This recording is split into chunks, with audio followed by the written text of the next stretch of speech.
But Alex walks through it. Every step he takes makes the ground tremble, not from the earth's law, but from the force in his own body tearing through it. The moment the first pillar slams toward him, he raises his arm and punches. Crack!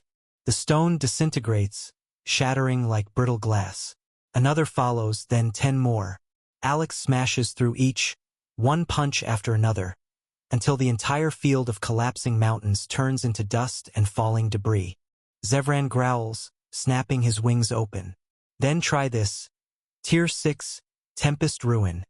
The wind howls to life, sharper than any blade.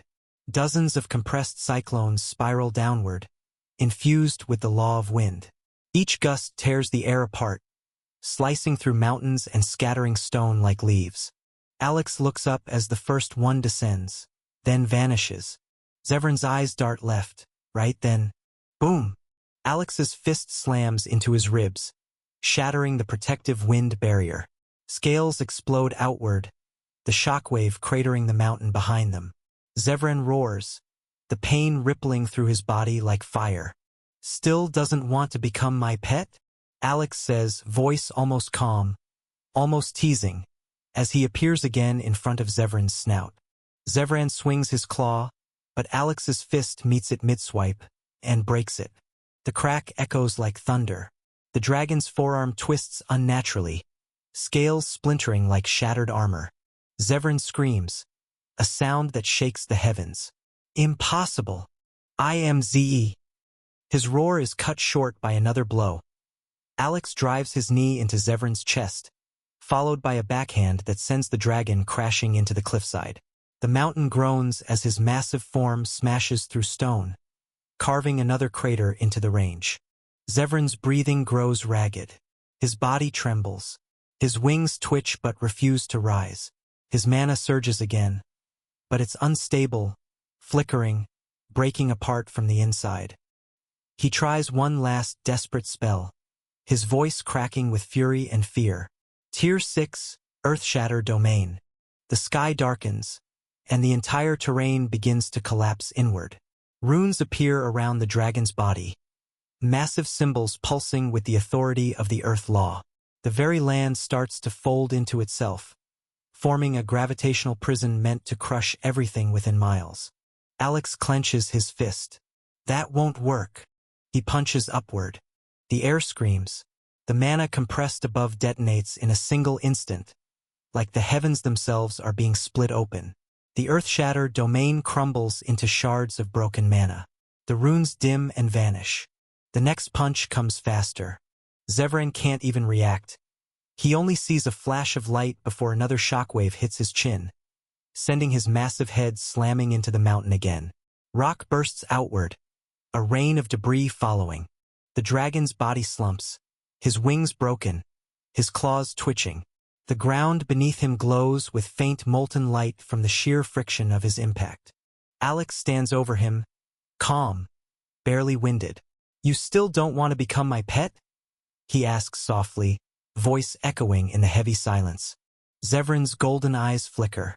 Pride burns in them still, but it's dimming. His breath trembles, his once mighty voice now hoarse. I yield. He growls, voice weak but clear. Enough. I yield. Alex's gaze doesn't waver. Say it properly. Zevran's chest heaves. Every word tastes like acid, but he forces them out. I will become your pet. Marrow floats down beside Alex, letting out a long, low whistle. Ha! Didn't think I'd live to see the day a dragon begged. Though it's a lesser dragon. The air calms. The storm dies. The mountain stills. Alex looks down at the broken dragon, faint satisfaction glinting in his eyes. Good, he says simply. Then let's begin the contract. Zevran exhales shakily. Even through humiliation, his instincts whisper only one thing: submit or die. And so, the Earthwind dragon bows his head for the first time in his life. The city gates loom ahead as Alex arrived, dust and blood still faint on his clothes. The sky above shade is hazy with smoke trails, and the streets outside the walls are chaotic. Caravans lined up, wagons loaded with supplies, and adventurers rushing out in panic. Even from this distance, Alex can feel it. The city's atmosphere isn't the same as when he left. He slows his pace, frowning slightly. "They're leaving," he mutters. Beside him, invisible to everyone else, Marrow floats lazily with his arms crossed. "Looks like it. Guess something scared them bad." When Alex reaches the gate, the guards immediately step forward. Tense, their armor dusted with dirt and ash. Alex wordlessly hands over his adventurer card. The crystal embedded in it glows faintly as the guard scans it, confirming his identity. "You're cleared," the man says, still wide-eyed. "But you might want to hurry in. The city's in chaos right now." Alex nods once and steps inside. The city that was once noisy and bright now feels drained. Merchants are packing up stalls, soldiers are barking orders at civilians, and adventurers are moving in groups, carrying heavy gear toward the gates. Everyone looks tense, afraid. Alex walks straight toward the Adventurers Guild. When he pushes open the heavy doors, the familiar scent of parchment and mana stones greets him, but the hall is packed. Dozens of adventurers crowd the counter, voices overlapping, requests and arguments echoing through the room. Behind the counter, Boo is handling everything at once. Stamping documents, talking to 3 people at the same time, her face clearly stressed. Alex approaches quietly. It takes a moment before Boo glances up, and when she does, her eyes widen in disbelief. "Hey, Alex?" she blurts, freezing mid-motion. "You're alive." He blinks, mildly amused. "Of course I'm alive," he says, setting his card on the counter. "What about the Iron Group?" Boo exhales sharply, almost dropping her quill. They already left the city. They came back and said the mission was completed, but they didn't know what happened to you." Alex nods slightly, tone calm. "That's good. At least they're all alive." His eyes drift toward the window, where more adventurers rush through the streets. "Also, I can see everyone's trying to leave the city. What's going on?" Boo presses a hand to her temple, her usual professionalism cracking under stress, then lowers her voice. "There's a Tier 7 beast emperor loose in the western forest. It's been rampaging for 7 hours straight, forcing every beast king nearby to submit. The city lords of multiple city has already raised evacuation orders." Marrow floats beside Alex, expression turning oddly dry. "A Tier 7 beast emperor, huh? Can't imagine who that might be," he says, smirking. Alex glances at him briefly. He doesn't need to ask. Both of them already know. But Alex just exhales softly and says nothing. Boo, still talking, notices movement near Alex's shoulder.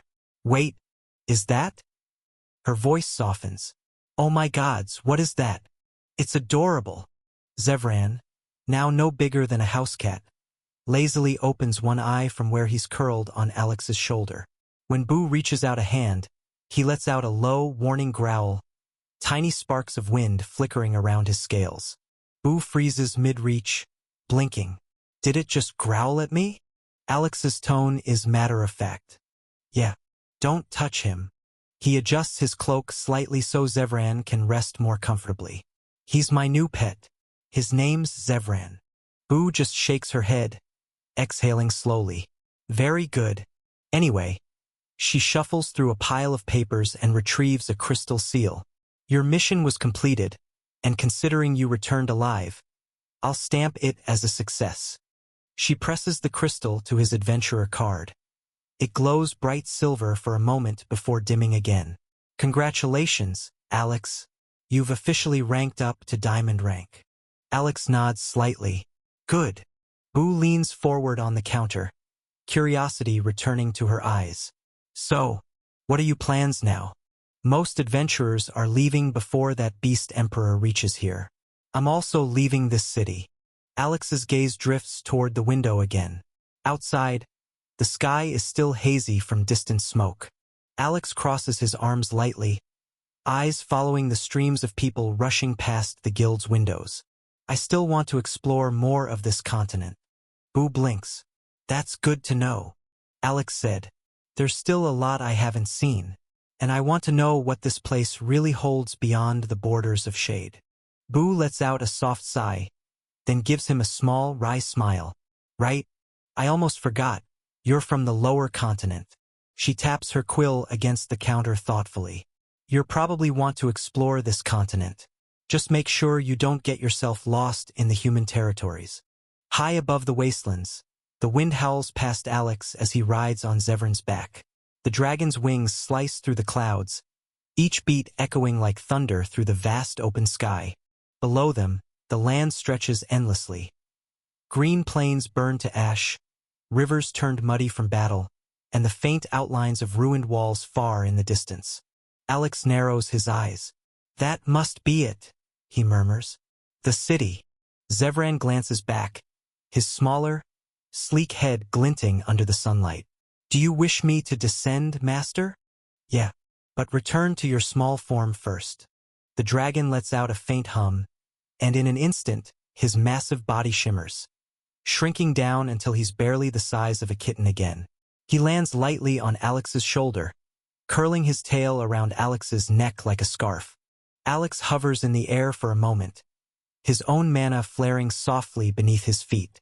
Then he descends. The closer he gets, the stronger the smell of smoke and blood becomes. The once tall walls of the city are shattered. Great cracks run through the stone, and one entire section has completely collapsed. Ash drifts through the air like black snow. Fires still burn in the distance, flickering orange against the gray ruins. When Alex passes over the broken gate, his boots touch the ground softly. The streets are a chaos of noise and movement. Monsterkind of all races, scaled, furred, horned, rush through the streets carrying stretchers and hauling debris aside. An ogre kneels beside a fallen soldier, pressing a glowing stone to his chest. Stay with me, damn it. Don't you dare die on me. Nearby, a winged monster struggles to lift a piece of collapsed wall, her claws bleeding. Two smaller goblins pull together to help, groaning with effort. Alex walks past them quietly, his gaze steady. His eyes reflect the flames and ruin around him. Zevran lifts his head slightly, golden eyes scanning the destruction. This city has seen battle recently, he mutters. Alex nods. Yeah, and from the looks of it, not a small one. He passes a wounded serpent-like monster lying on the ground, scales torn and bleeding. A troll medic kneels beside it, whispering a low chant as healing light spreads over the wounds. The serpent opens a tired eye as Alex walks by, then lowers its head slightly in faint respect. Hey, watch your step, a voice calls out. The air is thick with tension and pain, yet beneath it all, there's determination. Despite the ruins, none of them are giving up. Alex stops for a moment, looking at the ruined walls. The claw marks etched deep into the stone are massive, larger than any normal beast's. That wasn't done by normal beast, he says quietly. Zevran flicks his tail, eyes narrowing. A beast king's doing, most likely. Its aura still lingers here. Marrow floats lazily beside Alex, his translucent form barely visible to anyone else. Master, you want to stay here? He asks, his tone casual but curious as he glances around the wrecked city. This place looks half dead. Alex shakes his head slightly, eyes scanning the destruction. No, he says quietly. I'm just looking around. He steps over a broken cart, the wood still smoking, and pauses near a group of monsters clearing rubble. The sound of groaning stone and crackling fire fills the air. A beast man with heavy gray fur and a missing arm limps by, dragging a pile of shattered bricks with his tail. Alex reaches out slightly. Hey! He calls, his voice steady. What happened here? The beast man stops, breathing heavily. His single eye flicks toward Alex, studying him for a moment before answering. You must be from outside, huh? He wipes the sweat from his brow, his voice rough. The Beast King attacked the city yesterday. The monster spits into the dirt, frustration in his tone. Came out of nowhere with a pack of subordinates. Tore through the outer walls. Even the city lord is dead. Marrow crosses his arms, floating in front of Alex. Sounds like the kind of trouble that will spreads. Every beast king trying to claim more land now, probably ordered by that bastard. The beast man nods grimly, not seeing Marrow but catching Alex's glance toward thin air. If you're smart, stranger, you'll move on before they come back. We don't know if the next attack will be the last. Alex hums softly, looking at the cracked wall again. The claw marks still pulse faintly with residual mana. Powerful, savage. I see. The beast man shrugs and turns away, limping back to his work. If you're here to help, head to the north side. That's where the healers are short-handed. I'll keep that in mind, Alex says quietly. Alex leans back in his seat as the flying carriage glides smoothly through the clouds. The view outside is serene compared to the chaos he left behind. Vast skies, streaks of sunlight cutting across the horizon, and the faint shimmer of mana trails left by other passing carriages. He exhales softly, resting one arm on the window frame. Flying on Zevran's back felt good, he murmurs, glancing toward the little dragon perched by the window lazily. But this is faster. Zevran lets out a small, disgruntled puff of smoke. Faster, yes, but boring. Marrow floats upside down above the seat, arms crossed and smirking. You just don't like sitting still. You liked showing off your wings too much. Zevran snorts, golden eyes narrowing. I do not show off. I simply prefer the wind to this box. Alex chuckles quietly, tapping on the floating map in front of him. Cities and routes glow across the map. I wanted to visit every city in this area, he says. But it looks like that's not going to happen anymore. Zevran tilts his head, studying the map. So where now? Alex's finger stops on a single point. Sona City, he says. It's right next to the border of a human kingdom.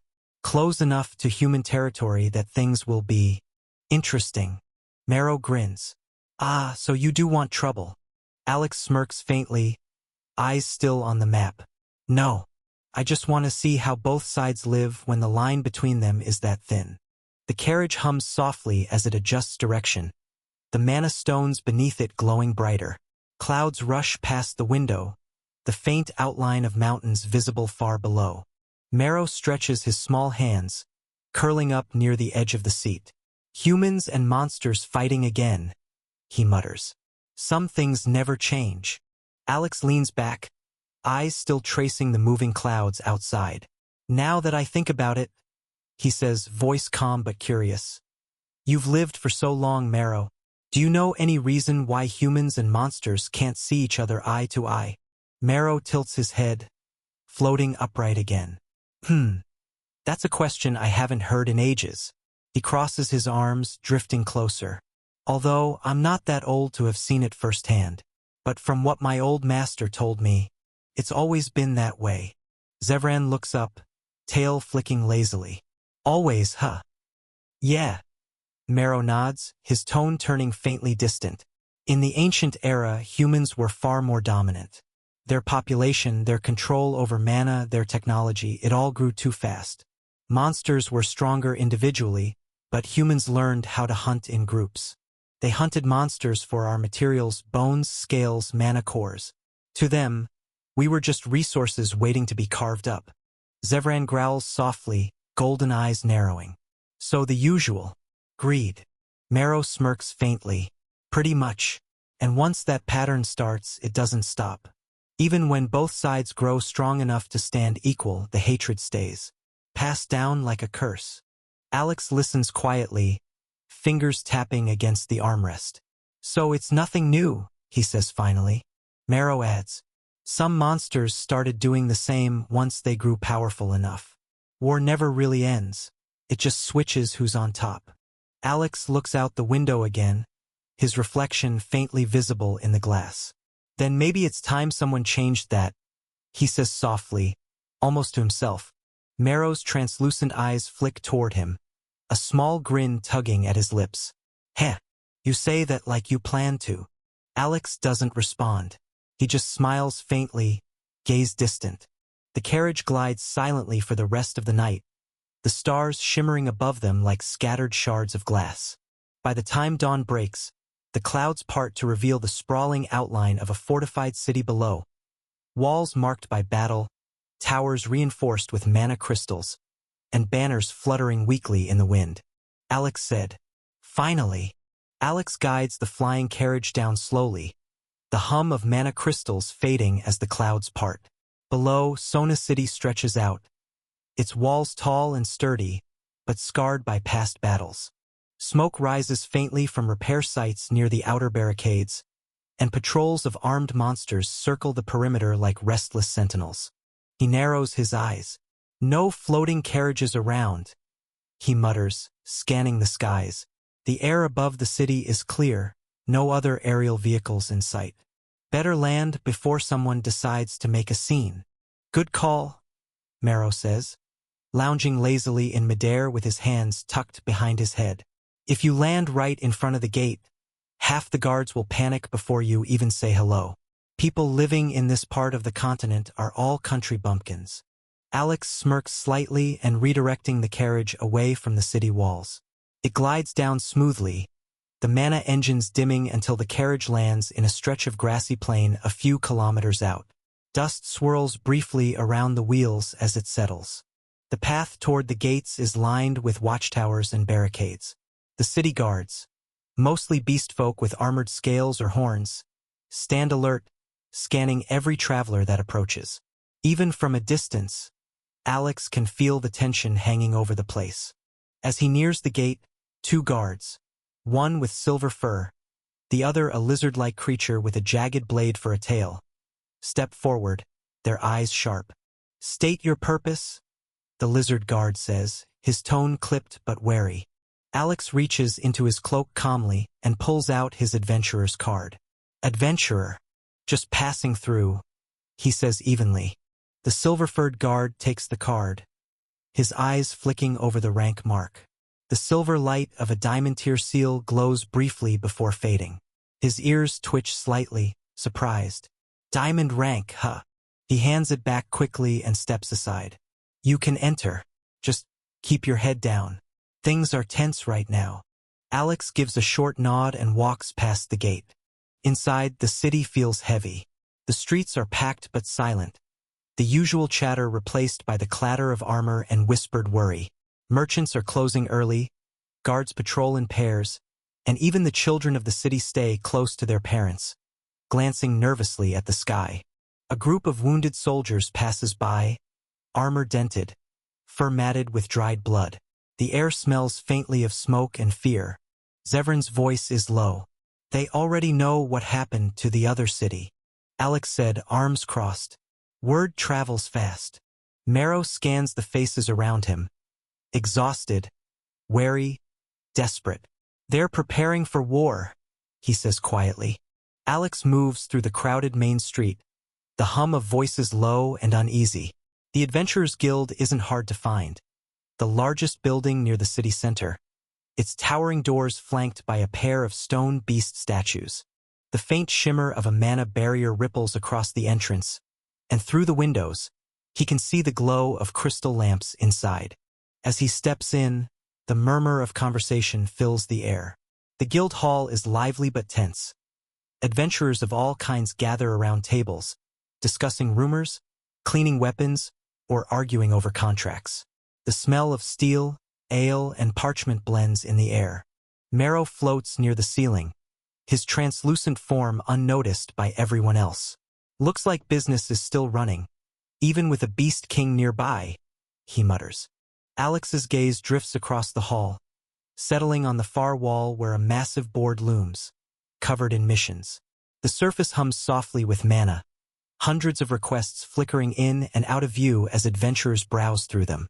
Some are freshly posted, others faded from constant updates. Without hesitation, Alex strides toward it. As he approaches, a few adventurers glance his way. His calm presence and the faint pressure of his aura make some instinctively step aside. "Never seen him before," one whispers. "Must be from another city," another murmurs. "Look at that badge. Diamond rank." Alex ignores the whispers. His eyes sweep over the board, missions ranging from low-tier errands to dangerous monster hunts. he murmurs, scanning. Even the iron and bronze ranks are being pulled into defensive missions. He spots a cluster of notices marked with the same seal, City Lord's Order. Each one offers gold and merit points for assisting in case of a Beast King attack. Even the lowest rank mission carries an unusually high reward. But what really catches his attention isn't the City Lord's notice. It's the upper corner of the board, where the diamond rank mission located. He steps closer, eyes narrowing as he reads. Retrieve the Elder Vein Herb from the 4th floor of the Wailing Catacombs dungeon. Reward: 5 million gold and 1 high-grade mana core. Alex selects the mission. For a brief moment, the surrounding chatter falters, just enough for several curious eyes to turn his way. The diamond rank request vanishes from the board in a shimmer of light, and the sudden disappearance draws the attention of everyone nearby. He walks toward the counter where a young receptionist, a feline-type beast woman with bright amber eyes, looks up. Her ears twitch as she sees what he's holding. Sir, she begins carefully. You're taking that mission? Alex places the slip on the counter. Yes. She blinks, clearly taken aback. You're sure? She asks again, voice dropping lower. That's one of the most dangerous assignments on the board right now. Alex simply nods. I'm sure. Her tail flicks nervously as she glances at his adventurer's card. Do you have a party with you? I don't. That short answer earns a few chuckles from the tables nearby. A group of heavily armored beastmen, clearly also diamond-ranked adventurers, exchange grins. One of them, a burly boar man, leans back in his seat. You serious, kid? Going into that dungeon alone?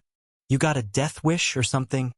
Another, a lizard beast man polishing his spear, snorts. Even if he's diamond rank, his aura's weak. Probably just hit low-level tier 6. You'll be shredded before you reach the 2nd floor. A third man joins in with a smirk. Even a group led by a high-level tier 6 barely made it to the 4th floor, and the item for that quest is on the 4th. You really think you can do better alone? The guild hall fills with a low ripple of laughter and murmurs. Some shake their heads, others mutter things like, another fool chasing glory, or, we'll be collecting his remains next week. Zevran shifts on Alex's shoulder, eyes narrowing. They talk too much, he mutters under his breath. Marrow floats lazily behind Alex, smirking faintly. Let them. They'll shut up soon enough. The receptionist, clearly uncomfortable, lowers her voice again. Sir, please think about this carefully. The dungeon isn't just filled with beasts and corrupted creatures. There are human adventurers too, raiders who attack others for loot. You'd be a target the moment they see your card rank. Alex looks at her calmly, his expression unreadable. Don't worry about it, he says, voice steady and quiet. I'll be fine.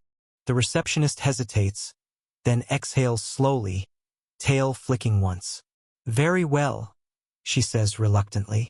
Just make sure you come back alive, all right? I will, Alex replies simply, taking the slip and sliding it into his cloak. The forest outside Sona City grows darker the farther Alex walks. The path is marked with broken stones and faint mana runes, leading through thick trees twisted with old energy. Ahead, the dungeon's entrance comes into view. A massive stone gate half buried in earth and vines, carved with symbols that glow dimly like dying embers. The faint sound of chanting, steel clashing, and voices drifts from the clearing below. Alex slows his steps, his eyes narrowing slightly. Looks busy. Zevran peers from his shoulder, wings flicking open slightly. That's unexpected. I didn't think both monsters and humans would gather here together. They descend the last slope, and the scene becomes clear. Two large camps sit across from each other near the dungeon gate. On one side, human adventurers in metal armor, banners fluttering weakly in the breeze. On the other, monsters of every kind, scales and fur gleaming under the pale sunlight. And yet, no one is fighting. They glare. They growl. Weapons are ready, but neither side moves. He approaches a group of beastfolk resting near the treeline. 3 of them, wolf-like in form, with jagged blades strapped to their backs. The eldest, his fur streaked with silver, eyes Alex warily as he nears. "What do you want, stranger?" The wolfman growls, his tail twitching. "Information," Alex answers evenly. "Why aren't they fighting? I thought humans and monsters didn't tolerate each other." The wolf's ears flatten, but he exhales sharply through his nose. "Normally, you'd be right, but the city lord of Sona and that human city lord across the border made an agreement." Alex raises an eyebrow. "A truce? Only for the dungeon entrance?" The wolf says, his tone rough. "Too many bodies were piling up before anyone could even enter." He glances toward the humans, eyes narrowing. "So now, no one fights until they're inside." Alex smirks faintly. "So they just kill each other later. How civilized." The wolf's lip curls slightly, he looks back at Alex. "You'll see once you go in. The teleportation circle inside the gate sends you to random spots on the first floor. Once you're in, if you meet someone from the other side," he drags a clawed finger across his throat, "you finish what started out here." "Random teleportation?" Alex repeats, glancing toward the glowing circle carved into the stone gate. The runes pulse faintly, humming with old mana. Alex nods once in understanding. "I see. Thanks." The wolf snorts. "Don't thank me yet. You go in there alone, you won't last long. Even if you're diamond ranked, that dungeon eats tier 6s alive." Alex gives a faint, calm smile. "I'll manage." He turns and walks toward the entrance. As he passes through the line between the two camps, several eyes follow him. Some curious, some mocking, some filled with open hostility. A human adventurer lounging near the edge of their camp calls out with a smirk, "Hey, monster boy! You planning to stroll in there all by yourself?" Alex doesn't answer. The man laughs, elbowing his companion. "Let him. Maybe his corpse will drop something useful." When he reaches the base of the stone archway, the teleportation circle glows brighter, sensing his presence. The hum of mana fills the air, a deep resonant vibration that stirs the dust around his feet. Marrow glances at the two opposing camps one more time and grins. "You have to admit, it's almost funny. They hate each other so much." Alex steps into the circle, his cloak brushing lightly against the runes. "That's why this world stays divided," he says quietly. "They only stop killing when someone tells them to." The light intensifies. The circle flares, white, blinding, and in the next instant, Alex vanishes. He lands softly on cracked, gray earth. The air is heavy and still, thick with the faint stench of decay. Around him, a barren wasteland stretches endlessly. No grass, no leaves, just the skeletal remains of trees jutting out of the ground like bones. Even the soil looks lifeless, dry and blackened as if burned ages ago. Zevran flutters off his shoulder, wings twitching uneasily. "This place feels wrong," he says, scanning the horizon. "It's like the mana here's been drained." Marrow hovers beside Alex, his form flickering faintly. Dead mana, also known as corrupted mana. Alex kneels briefly, running his fingers through the soil, crumbles to dust instantly, slipping through his hand. "So it's the same," he murmurs under his breath. Alex straightens, his eyes glinting faintly. "Every dungeon has a realm of its own separate from the surface world. This one's no different. The entrance we saw above is just the gateway." Suddenly, a faint rattle echoes through the air. Then another, and another. Bones clatter together somewhere in the mist ahead. Figures begin to emerge. Dozens of them. Skeletal warriors, some carrying rusted blades, others clutching spears or cracked shields. Their eye sockets burn faintly with pale blue fire. Alex narrows his eyes as more skeletons appear, the sound of rattling bones growing louder by the second. The fog shifts, revealing a small army of skeletal warriors, 50 at least, moving in uneven ranks, weapons raised. He exhales quietly. "They're weak," he mutters, sensing their faint auras. Tier 3 and 4 at most. But there's a lot of them. Zevran hops off his shoulder and stretches his small wings. "Master, let me do it," he says, his tone soft but his crimson eyes gleaming faintly. Alex glances down at him and nods once. Go ahead. The little dragon's grin flashes mischievously. Without changing into his battle form, Zevran flaps his wings and darts forward in his tiny, adorable shape. The skeletons turn toward him, hollow eyes glowing brighter as they clatter forward. One swings its sword down with a hiss. Zevran doesn't even dodge. He taps its skull lightly with his paw. Crack! The skeleton explodes into a cloud of dust. Another lunges from the side. Zevran whirls in midair, his tail flicking across its chest. Boom! The bones scatter in every direction. He continues like that, bouncing through the battlefield, tapping, kicking, and tail-whipping skeletons into oblivion. Each blow releases enough force to obliterate a lesser monster instantly. Alex has already introduced Marrow to Zevran, which is why the little dragon can see him. Marrow allowed it. Now Marrow decides to tease Zevran. Marrow crosses his arms, floating beside Alex, and smirks. Look at him, still sulking because you made him your pet, master. Alex's lips twitch slightly. I noticed. Hearing that, Zevran stiffens midair and jolts as if struck by lightning. And no, I wouldn't dare, master, he blurts, his tiny voice panicked. He kicks another skeleton out of frustration, sending it spinning into 3 others with a clack clack clack. That somehow makes him look even cuter. Marrow chuckles. He says that, but his tail's twitching. Classic prideful dragon behavior. Alex just shakes his head. You said earlier this place has corrupted mana, he says, turning his gaze toward Marrow. What exactly does that mean? Marrow's tone shifts, becoming more serious. Corrupted mana, it's dead mana. It's not like the pure mana flowing in the outside world. Here it's stagnant, lifeless. It doesn't respond well to control. He gestures around them, his form flickering slightly as the air hums with dull, heavy energy. That's why most people hate dungeons like this.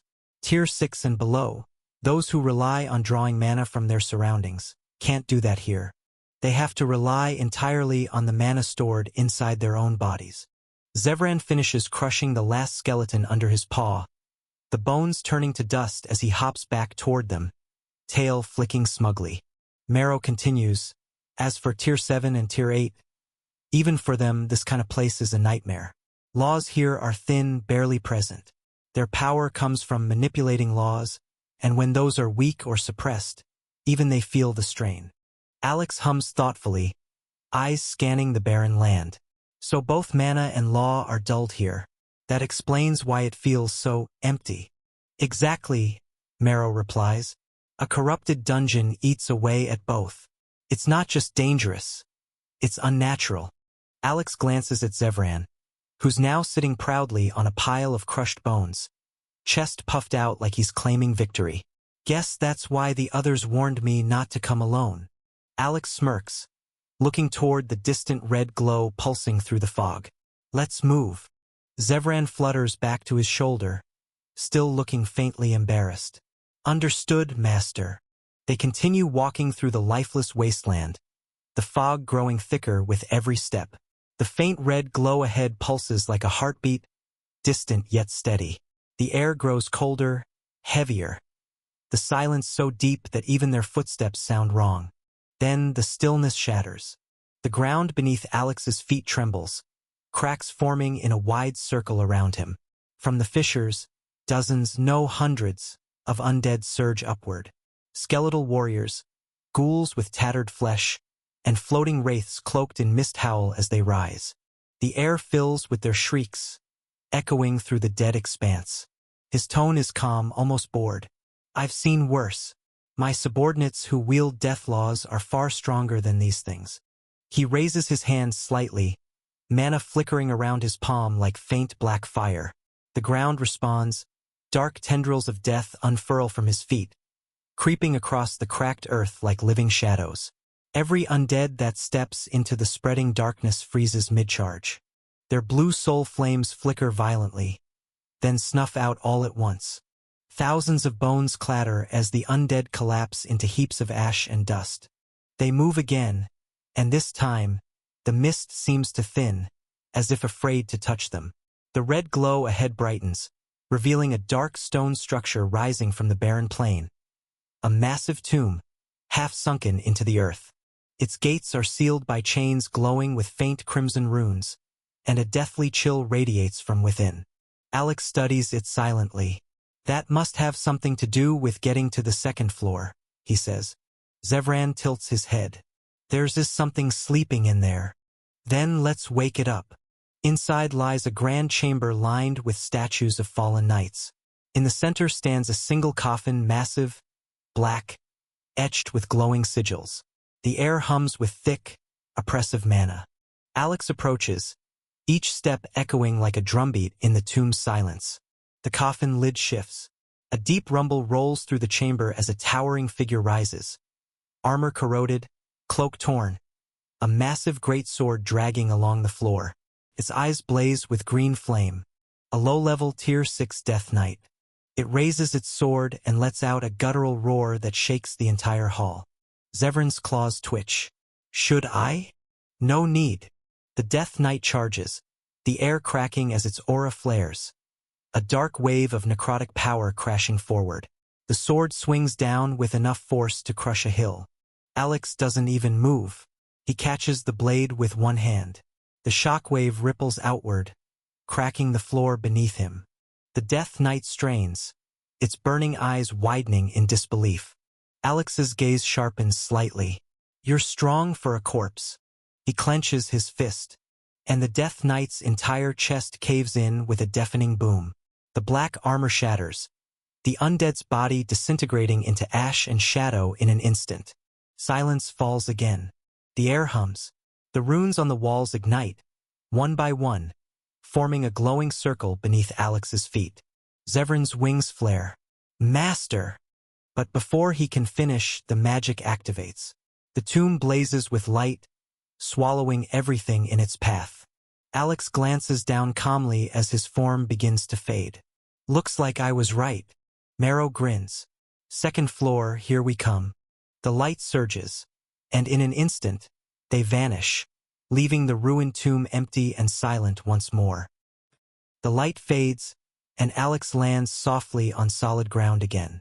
A cold wind brushes past him, carrying the faint scent of rust and old decay. He opens his eyes, and finds himself in a familiar wasteland. But this time, a massive, ancient castle looms before him. Its towers stretch toward the gray sky, broken and crumbling, yet still emanating an oppressive presence. Thick fog coils around its walls like living smoke, and faint blue flames flicker within the shattered windows. Marrow drifts beside him, eyes narrowing. Oh, do we need to clear this castle to reach the third floor? Zevran flutters off Alex's shoulder, hovering with a flick of his tail. Looks like it, he says dryly. Alex studies the castle for a moment, then smirks faintly. Then let's clear this place faster. He starts walking toward the entrance, boots crunching on the brittle ground. The massive doors of the castle stand half open, their hinges groaning in the wind. But just as Alex steps within range, something moves. The ground to his left splits open, and a blur of shadows bursts out. A spear made of condensed fire element hurtles toward him, followed by a barrage of spells and blades from all directions. Zevran reacts instantly, spreading his small wings and forming a barrier of faint red light, but Alex lifts his hand slightly. No need. The attacks crash into him. Fire, lightning, blades of wind, all striking in perfect unison. The explosion shakes the ground, swallowing Alex in thick black smoke. Marrow hovers back, crossing his arms. Coordinated. Whoever's leading them has brains. Zevran narrows his eyes, wings twitching. They won't have them for long. As the smoke clears, the figures step out of the mist. Monsters. Their forms are humanoid, clad in crude armor and beast bone gear. A lizard man with twin daggers, a horned ogre holding a massive hammer, 2 shadow wolves crouched low, and at least 10 more, each radiating the strength of Tier 5 and 6. The monsters hesitate. The lizard man snarls, flashing its teeth, and signals the others forward. They leap as one, swift, silent, disciplined. Alex doesn't move. His eyes flicker gold for a moment. The first wolf appears behind him, claws aimed for his neck. Alex turns just enough for his fist to meet it midair. The impact sends the wolf flying backward, its body exploding into a cloud of black mist before it even hits the ground. The others rush in, daggers flashing, arrows whistling, fireballs crackling. Alex raises his arm, flicking 2 fingers outward. A pulse of invisible energy ripples from his body. Everything within 10 meters freezes mid-motion, the monsters' bodies trembling as their attacks hang suspended in the air for a split second. Then, like shattered glass, their bodies, weapons, and artifacts scatter into glowing dust. Zevran lands on Alex's shoulder, his tail swaying lazily. TCH, it's not even the humans who attacked us first.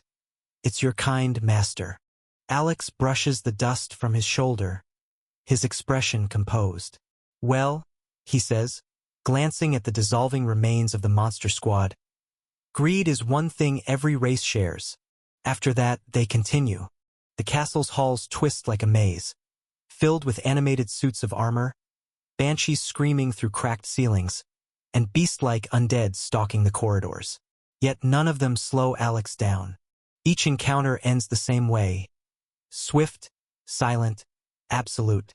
A flick of his wrist sends armored knights crashing into walls. A glance shatters banshees mid-scream. Zevran tears through the stragglers like a streak of red lightning, while Marrow manipulates the residual mana to seal off reinforcements. Minutes turn into moments. Floor after floor falls under Alex's advance. Until finally, they reach a massive throne room. The air here is heavy, tinged with golden light from the cracked ceiling above. At the far end sits a figure upon a blackened throne. A towering undead draped in regal robes, a jagged crown embedded in its skull. Its sword, ancient and rusted yet still brimming with power, rests across its lap. The creature stirs as they enter. Its voice scrapes through the silence, deep and hollow. Mortal, you dare step into my sanctum? Alex's tone stays even. All right, let's make this quick. The undead rises, the sound of its armor echoing through the chamber. Kneel before your king. It bellows, its aura flaring. A thick wave of death energy bursting outward. The shockwave hits Alex directly, but it parts around him like mist. Alex disappears from where he stands. A single dull thud echoes. When he reappears, he's behind the undead. The crown slips from the creature's head, hitting the floor with a faint clang. A moment later, the undead's body splits in 2 clean halves before turning to ash. Silence. Marrow floats forward, eyes gleaming faintly. That was anticlimactic. Zevran lands on Alex, flicking his tail. Middle level tier 6. You barely needed to blink. Alex looks around the crumbling throne room, already sensing the faint ripple of energy gathering again. Let's move on. The 3rd floor's waiting. The air hums, the floor glows, and once again, the world around them begins to fade into light. The light fades. A damp, choking stench fills the air. Alex's boots sink slightly into soft mud as the world around him comes into focus. A vast, dead swamp stretching endlessly in every direction. Twisted trees jut out of the black water like skeletal fingers, their bark rotted and slick with slime. Mist hangs low, thick enough to blur the horizon. Marrow grimaces the moment he takes shape beside Alex. Ugh, it smells really bad here. The water ripples. Once, twice, then, a low gurgling growl echoes from beneath the surface. One by one, shapes emerge from the swamp. Bloated corpses of beasts, giant reptiles with half-decayed flesh, swamp toads with empty eye sockets, and skeletal serpents dripping with black ooze. Their movements are slow but deliberate, drawn to Alex like moths to a flame. Zevran's wings flare, red mana pulsing faintly. They're not wasting time. Zevran hovers a few feet forward, his small body outlined by a faint green and brown glow. Master, he says, his tone calm but his eyes sharp. Let me take care of it. Alex glances at him and gives a single nod. Go ahead. Zevran's wings flick once, and in that instant, the air around him shifts. The stagnant swamp breeze transforms into a spiraling gale, tearing through the fog like knives. The undead swamp beasts snarl and lurch forward, but before they can close the distance, the ground trembles. A pulse of earth mana surges outward from beneath Zevran, cracks spiderwebbing through the mud. Jagged spires of stone erupt from the ground, impaling several undead in one strike. Those that survive stagger, but Zevran's eyes glint with emerald light, his next move already forming. Tier 6. Wind Burial. His voice is calm, almost casual. The air explodes. Countless invisible blades of compressed wind slice through the swamp, moving too fast for the eye to follow. The sound they make is soft, like a sigh, but the aftermath is devastating. Every undead in sight, hundreds of them, freeze mid-step, then fall apart in perfect silence. Their decayed bodies crumble into the black water, leaving only faint ripples and drifting bones. The fog itself scatters under the pressure of Zevran's attack, torn apart by the faint traces of law infused into his skills. Marrow whistles low. Not bad, little lizard. Zevran lands lightly on Alex's shoulder, his tail flicking with a proud twitch. Little lizard? He scoffs. You mean majestic dragon, he corrects, lifting his chin. From there, clearing the rest of the swamp barely takes any time. Every undead, every rotting creature, every lurking shadow, none lasts longer than a breath. Zevran sweeps through hordes like a cutting wind, and Marrow ensures no mana lingers behind to summon more. The deeper they go, the darker the swamp becomes. The ground turns to tar, the air thicker and colder. But the moment a larger mana presence stirs, a hulking swamp wraith rising from the murk, Alex ends it with a single flick of his wrist. The being dissolves without so much as a scream. Marrow lets out a soft sigh. All right, I'm calling it. This dungeon is very easy. Too easy, Zevran mutters. His wings shift, uneasy. There's no real challenge at all. It's because we are too strong for this dungeon, Alex replies calmly. The ground beneath them hums. Light seeps up through the mud, glowing brighter with every pulse. Next floor already? Zevran tilts his head, wings half folded. Alex looks down as the swamp begins to fade into light. Yeah, he says quietly. Let's see what's next. When the light fades, the air changes instantly. Instead of the humid, stinking swamp, cool, dry air fills Alex's lungs. He steps forward and hears the sharp echo of stone beneath his boots. All around him stretches a vast cavern, its walls glimmering faintly with veins of glowing minerals, pale blue and gold. Stalactites hang from the ceiling like jagged fangs, dripping water that echoes softly into the stillness below. Zevran flaps his wings once, eyes scanning the dark expanse ahead. A cave, huh? Marrow floats beside Alex, his gaze tracing the glowing veins running along the cave walls. Well, at least it smells better than the swamp. Alex lets out a quiet breath and pulls a folded sheet of paper from his coat. The parchment rustles faintly as he unfolds it. A detailed sketch of a rare herb with long silver leaves and faint glowing roots. The elder vein, he says, studying the drawing for a moment. It says here it grows where the glowy rocks are formed, so it should be easy to find. Zevran peers over from his shoulder, tail flicking. So basically, anywhere with those glowing walls? Pretty much, Alex replies, glancing toward the deeper tunnels where the blue light burns brightest. Marrow tilts his head. Then finding it should be quick. He smirks. Unless something decides to jump out and make it interesting. Alex folds the parchment and slips it back into his coat. Let's move, he says, his voice calm, echoing faintly in the vast chamber.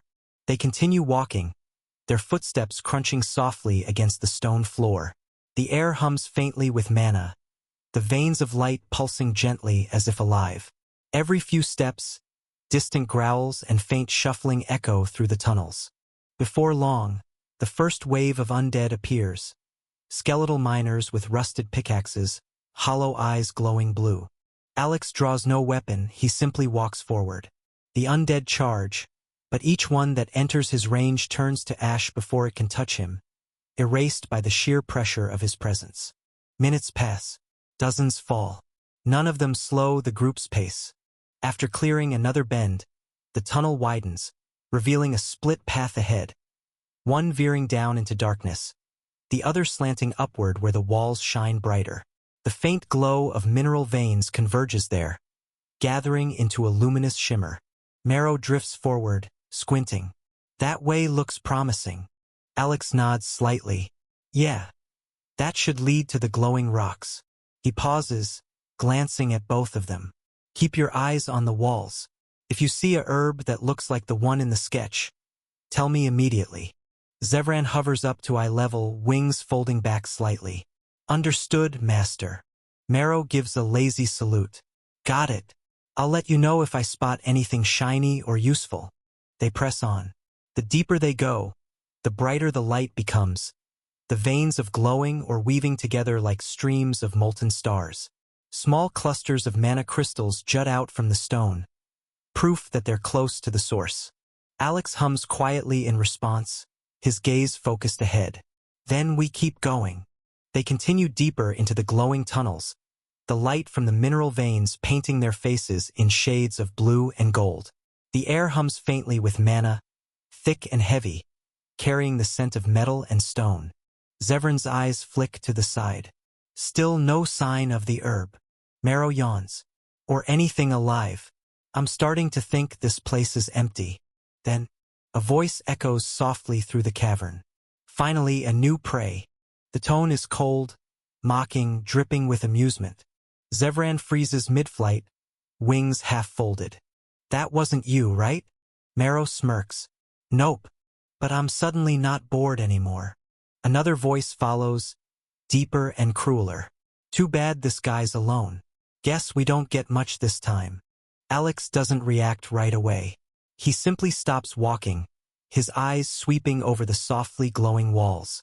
Come out, he says evenly. He had sensed them miles away, he just hadn't bothered to care until now. 5 figures emerge from behind the rocks and shadows, human adventurers, clad in worn armor and scavenged gear. Their weapons glint faintly in the cave light. Blades, axes, a spear, and a bow drawn tight. 4 of them radiate the aura of low-level tier SIXS. The one in front, their captain, stands tall and confident. A middle-level tier 6 with a cruel smile and a scar running down his cheek. The captain chuckles. Too bad, monster, he says, resting his blade against his shoulder. You took the wrong mission. Count yourself unlucky. Marrow chuckles darkly, floating a little higher. Ah, humans. I was wondering when they'd show up. Alex doesn't move. His expression remains calm, almost bored, as his eyes settle on the group before him. So, he says softly, his voice echoing faintly off the walls. You know where the herb is? The human captain grins, amused. Of course we do. We've been guarding it, waiting for anyone stupid enough to take that mission. He gestures toward Alex with his sword. Then we kill them and loot whatever's left. Simple, right? The men behind him laugh, the sound harsh and mocking. One spits on the ground. Didn't expect one monster to show up though. I guess your body is valuable too.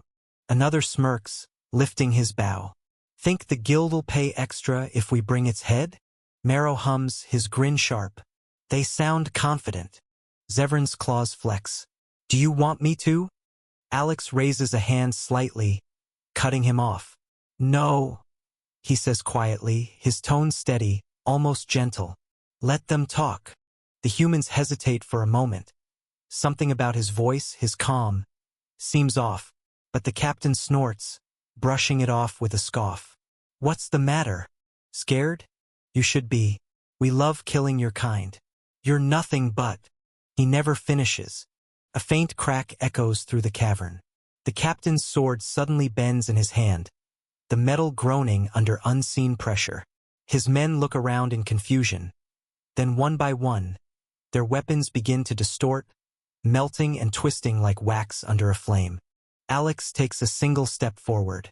The air thickens instantly, Mana veins along the walls pulsing erratically in response to his presence. "You've killed my kind?" he repeats, voice low, almost amused. A faint smile curves his lips. "Then I suppose we're alike. I enjoy killing humans like you too." The nearest adventurer, a spear wielder, grits his teeth and lunges forward with a shout. "Don't just stand there. Kill him." He doesn't even reach Alex. The moment he steps into range, his body folds in on itself, bones snapping with sickening cracks. The light in his eyes fades before he hits the ground. The cavern falls silent. The captain's confident grin vanishes. What the hell? Another of his men stumbles backward, his knees shaking. This isn't right. That thing's not tier 6. It's... Alex's eyes glow faintly gold. The air distorts. The panicking man screams, but the sound dies halfway out of his throat as he's lifted into the air, his body slowly unraveling into glowing dust. Zevran watches with half-folded wings, his gaze cold and unblinking. "Even if they beg for mercy," he murmurs, "I doubt Master will stop." Marrow lets out a low, dark chuckle. "Mercy? Oh, they're far beyond that now." The captain tries to steady himself, gripping his warped sword. "Damn it! Don't just stand there.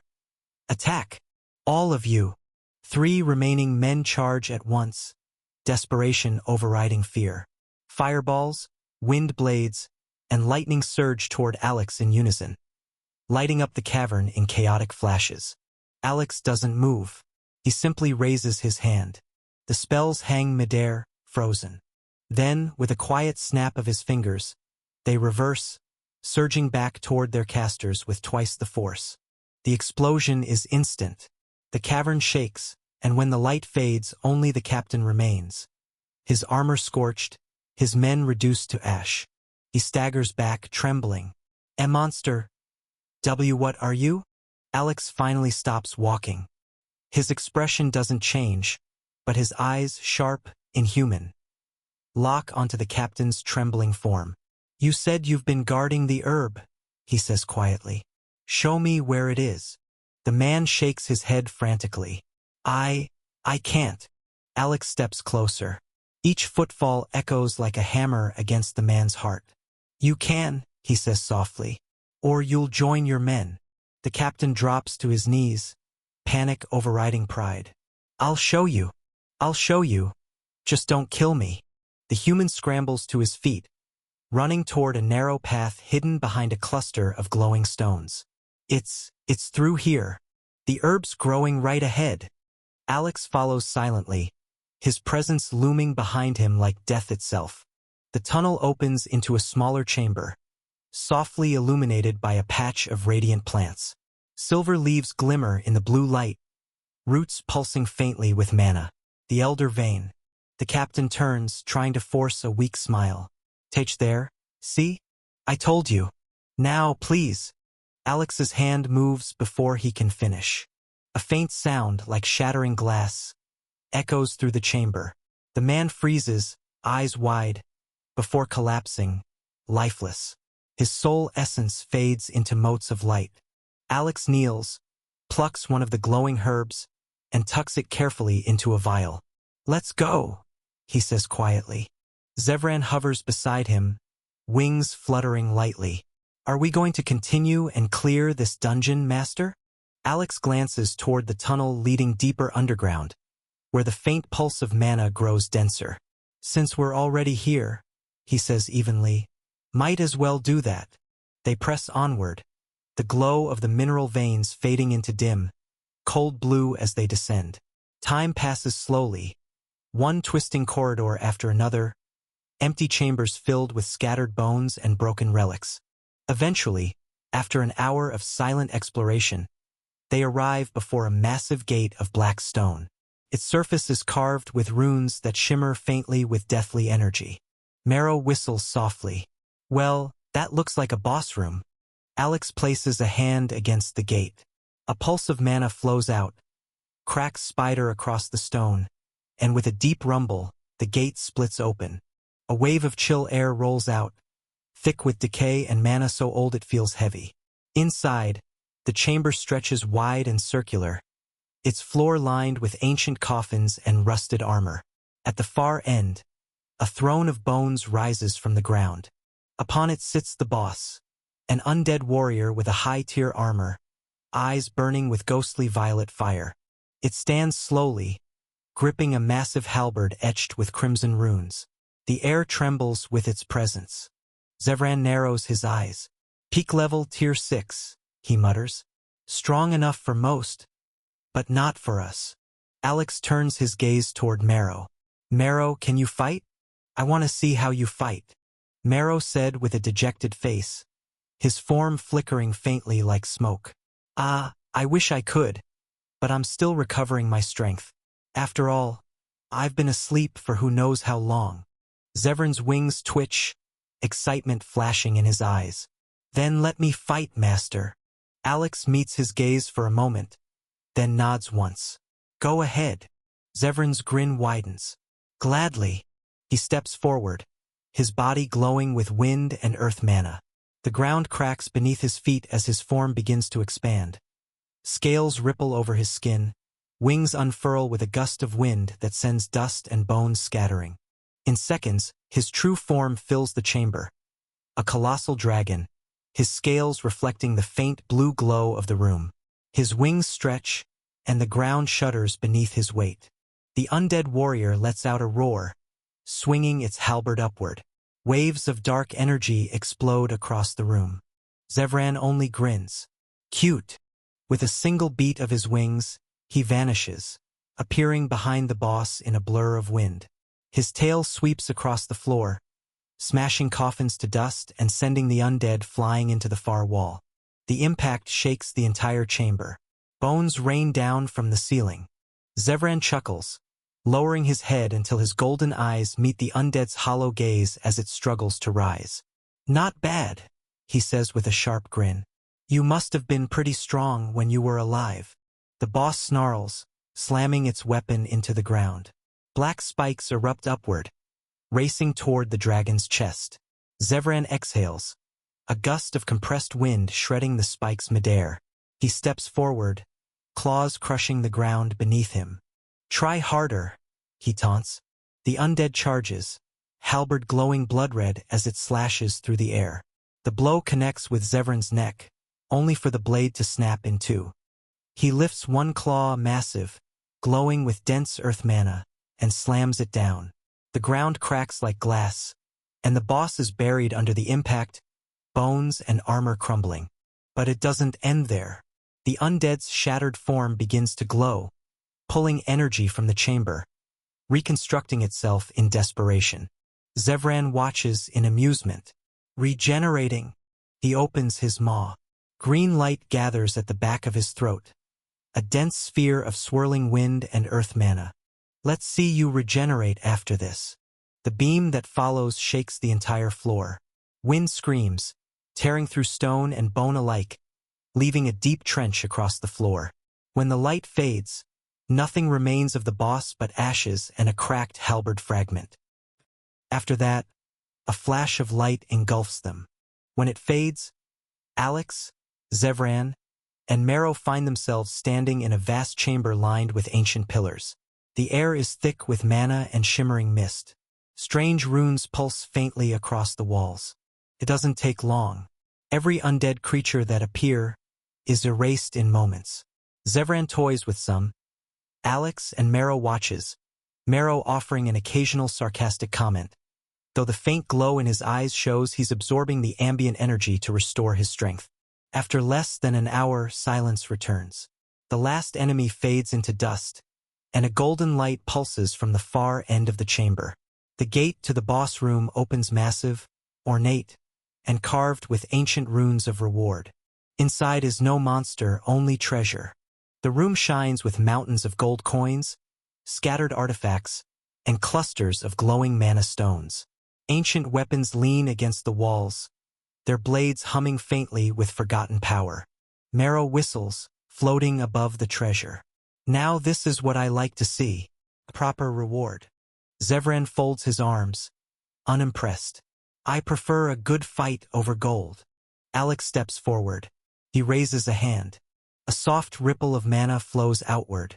In an instant, everything, coins, stones, artifacts, vanishes into the air, absorbed neatly into his storage space. The room falls silent again, empty save for faint echoes.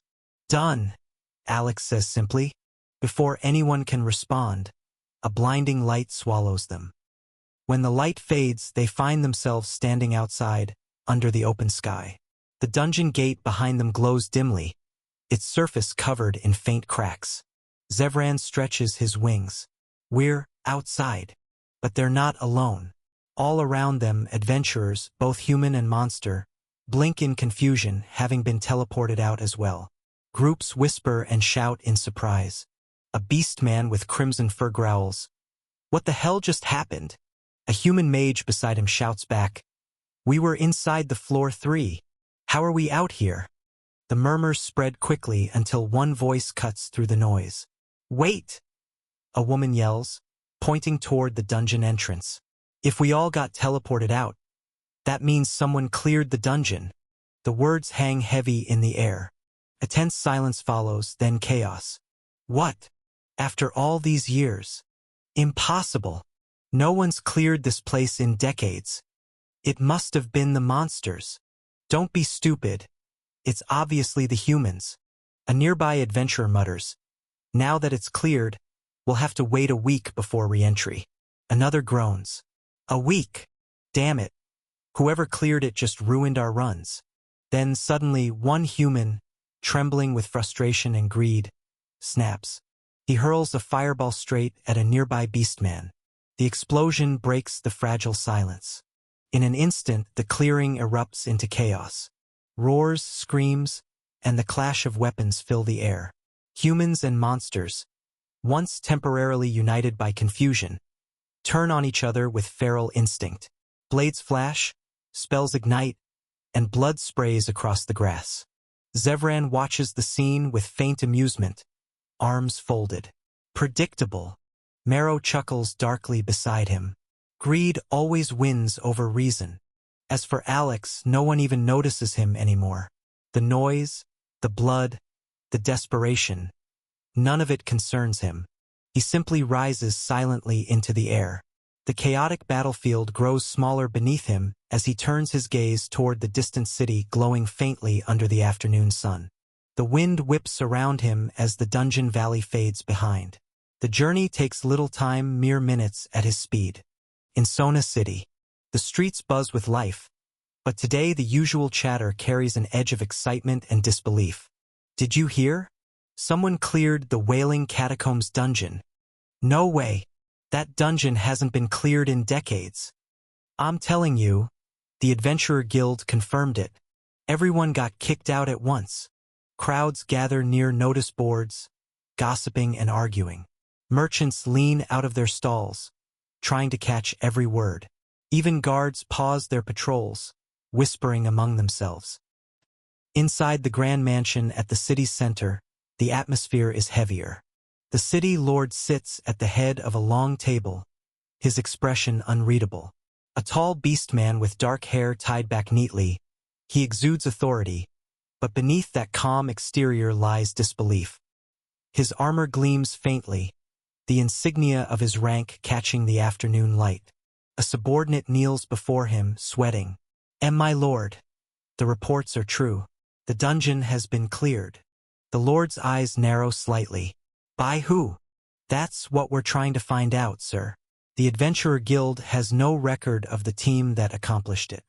Every group inside claims they were still on the lower floors when they got teleported." The lord leans back in his chair, thoughtful. "No one? Not even the high-level Tier 6 expedition team that entered 3 days ago." The subordinate swallows hard. "They were expelled with everyone else. None of them claim credit." A long silence fills the hall. The city lord finally exhales, his fingers tapping the table. "Humph. So someone finally cleared the dungeon. Yet no one dares to claim it." He looks toward the window, where the faint shimmer of the dungeon barrier can still be seen in the distance. "Even with my strength, and 5 high-level Tier 6 adventurers, We couldn't defeat the boss at the 5th floor. The kneeling subordinate finally looks up. A beastkin with silver fur and sharp eyes, his presence carrying an unmistakable Tier 6 aura. "My lord," he says, his tone steady but curious. "If you permit it, I would like to investigate this matter personally." The city lord turns his gaze toward him, amber eyes gleaming faintly in the dim light. "You want to find out who did it?" "Yes," the subordinate replies, rising to his feet. His clawed hands rest calmly behind his back. Someone capable of clearing that dungeon is not a simple individuals. Knowing who they are could prevent future problems for the city. The Lord studies him for a long moment, then lets out a quiet, thoughtful hum. "You've always been cautious, Varun. That's why I keep you close." Varun bows his head slightly. "Then you approve?" The city lord stands, walking toward the window where the distant shimmer of the city's barrier faintly glows against the twilight. "Go," he says finally, his voice low but firm. "But listen well, do not offend whoever it is." Varun's brow furrows slightly. "You believe they're that dangerous, my lord?" The lord turns his head, his expression unreadable. "Anyone who could clear the Wailing Catacombs is beyond what our city can afford to provoke." His gaze hardens. "Even I felt death breathing down my neck on that 5th floor. If they defeated that thing, then they're not someone we should treat as an equal. They're someone we bow to if necessary." Varun inclines his head, understanding. "I'll approach with respect, my lord. I'll learn who they are and what their intentions might be." "Good," the lord says, his tone softening slightly. "Take a small team only, no soldiers in uniform. Move quietly." "Yes, my lord." Varun turns to leave, but the city lord's voice stops him. "And Varun," the lord adds, eyes still fixed on the horizon, "if you find them," his lips curve into a faint, wry smile, "invite them." Varun's tail flicks behind him, his expression calm. "Understood." He bows once more before disappearing into the shadowed corridor. The sun hangs low over Sona City as Alex arrived at the bustling Adventurers Guild. The great stone building looms ahead, its banners fluttering in the wind. He pushes open the doors and steps inside. The noise of chatter and laughter washes over him. The guild is alive with gossip about the dungeon's sudden cleared. Behind the front counter, a familiar receptionist, a catfolk woman with sleek gray fur and sharp golden eyes, spots him immediately. Her ears twitch, and her tail flicks once in surprise. "Sir," she says, eyes widening slightly before breaking into a teasing grin. "Well, look who's not a corpse. Welcome back. It's good to see you in one piece." Alex opens his mouth to reply, but she keeps going, waving her quill dismissively. "You must have gotten caught in the teleport when the dungeon cleared, right? Don't worry, happens to the best of us. It's fine to fail a mission every now and then." Alex blinks, a faint look of confusion crossing his face. "Fail?" She nods confidently, pulling out a form. "Of course. Everyone got thrown out before finishing their objectives. It's chaos right now." "I'm not here for a refund," Alex says calmly, reaching into his storage. He pulls out a vial, its glass faintly glowing with silver light. Inside, delicate leaves pulse with living mana, the elder vein. The receptionist freezes mid-sentence, the tip of her quill scratching a line across the form. "Wait, what?" Alex sets the vial gently on the counter. "I'm here to turn in the mission. I succeeded." For a few seconds, she just stares at the vial, unblinking. Then she leans forward, tail stiff, eyes wide in disbelief. Hold on." She snatches a small crystal from beneath the desk, pressing it over the herb. The crystal glows green instantly, confirming authenticity. The woman's jaw drops. "It's real. It's actually real." Alex tilts his head slightly.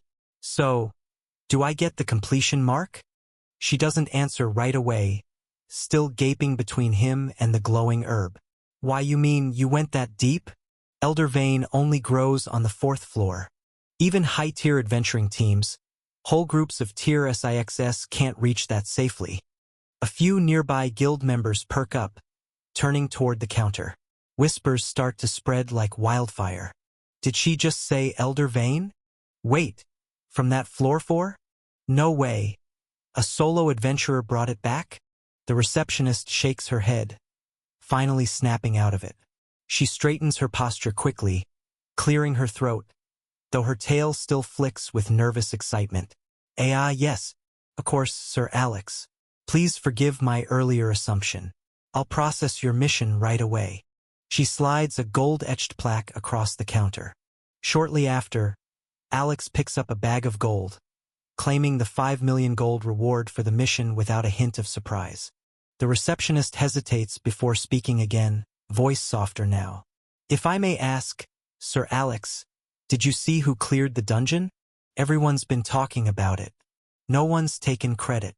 Alex glances briefly toward the window, where faint echoes of the dungeon's distant glow still shimmer in the skyline. No idea, he says quietly, his tone unreadable. Then he turns back to her. Is there anything else I need to sign? She blinks, caught off guard by his calmness, and shakes her head quickly. And no, that's everything, Sir Alex. You've earned your reward. Alex gives a small, faint smile. I see. He turns to leave, the murmurs behind him growing louder. Every step he takes draws more curious glances, some impressed, some envious. But Alex pays them no mind. Outside, the sun has dipped lower, bathing the streets of Sona City in soft amber light. The air is warm and alive with chatter. Alex arrives at the inn. The sign above the entrance gleams in the morning light. The Serpent's Rest, premier lodging of Sona. Inside, the scent of polished wood and sweet incense fills the air. A tall receptionist, a lizardkin woman with emerald scales and elegant posture, greets him with a practiced smile. Welcome to the Serpent's Rest, sir. Do you have a reservation? No, Alex replies calmly. But I'd like a room, the best one available. Her eyes flicker with subtle interest as she scans him from head to toe, noting his calm presence, the faint energy that hums beneath his skin, and the crest of the Adventurers Guild hanging from his belt. Of course, sir, she says smoothly, tapping a rune crystal on the counter. Our top suite is available. It includes a private mana bath, aerial view balcony, and full meal service. How much? 25 gold a night. Alex slides a bag of gold coins across the counter without hesitation. For a week. The lizardkin blinks, caught off guard by the casual overpayment. Oh, of course, sir. Right away. She takes the coin, hand steady but her tail flicking once in surprise. With a polite bow, she retrieves a crystal key shaped like a serpent coiled around a sun. Room 7A. Top floor. Please enjoy your stay. Alex nods and takes the key. Thank you. Alex ascends the stairs in silence. The corridor above is lined with ornate lamps glowing faintly with magic. When he reaches his room, he pushes open the door, and a wave of tranquil mana air greets him. The suite is spacious, soft golden light from enchanted orbs fills the room, illuminating plush furniture. A wide bed draped in dark silks, and a balcony overlooking the glittering city below. Marrow beside him, his form faintly shimmering with shadow. His voice carries a rare note of confidence. I'll be on that side, master. Give me a month and I'll be back at my prime. Then I can finally help you properly. Alex, still gazing out the window toward the glowing skyline, doesn't turn. Good. I'll hold you to that. Marrow smirks faintly, then shifts his gaze toward Zevran, lounging near the corner of the room with his arms crossed. And you, lizard, don't you dare try something. Zevran raises an eyebrow, his tail flicking lazily. Relax, ghost. I have better things to do. He straightens, his tone turning more serious as he looks to Alex. Master, about the other day, when you spoke about the laws of wind and earth, could you teach me more? Alex finally turns his head, his expression calm. Why? Zevran's eyes narrow slightly.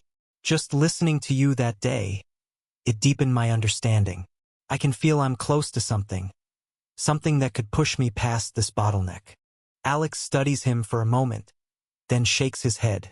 What you need right now isn't more understanding. Your grasp of both laws is already enough to break through to Tier 7. Zevran's wings twitch faintly, frustration in his tone. But I've been stuck in quasi-Tier 7 for years, Master. I've tried everything, but nothing works. Alex raises his hand slightly. A small vial materializes between his fingers, glowing faintly crimson. The mana around it ripples, heavy and ancient. Drink this, Alex says evenly. It's the blood of a true dragon. If your body can endure it, you'll break through in 1 or 2 months. The air stills. Zevran's eyes widen. The calm composure vanishes from his face. His instincts, buried deep in his bloodline, roar in recognition. Even sealed, the vial emanates a terrifying, divine presence. True dragon blood? His voice trembles slightly, disbelief warring with awe. Master, do you realize how rare, how impossible it is to even find a drop of this? Even Marrow's concentration fades. His eyes narrow, sensing the overwhelming power radiating from that single vial. That's the real thing. His tone is quiet, almost reverent. Not diluted, not alchemical mimicry. That's the blood of an ancient dragon itself. Alex simply holds it out, expression calm as ever. If you trust me, take it. Zevran stares at it for a long moment, his hands shaking before he steadies them. Slowly, he takes the vial, bowing his head low. I will not waste this, Master. Alex nods once. Good. Don't rush the process. You'll either ascend, or your body will burn from the inside out. Prepare carefully. Marrow crosses his arms, a faint smirk tugging at his lips as he glances at Alex.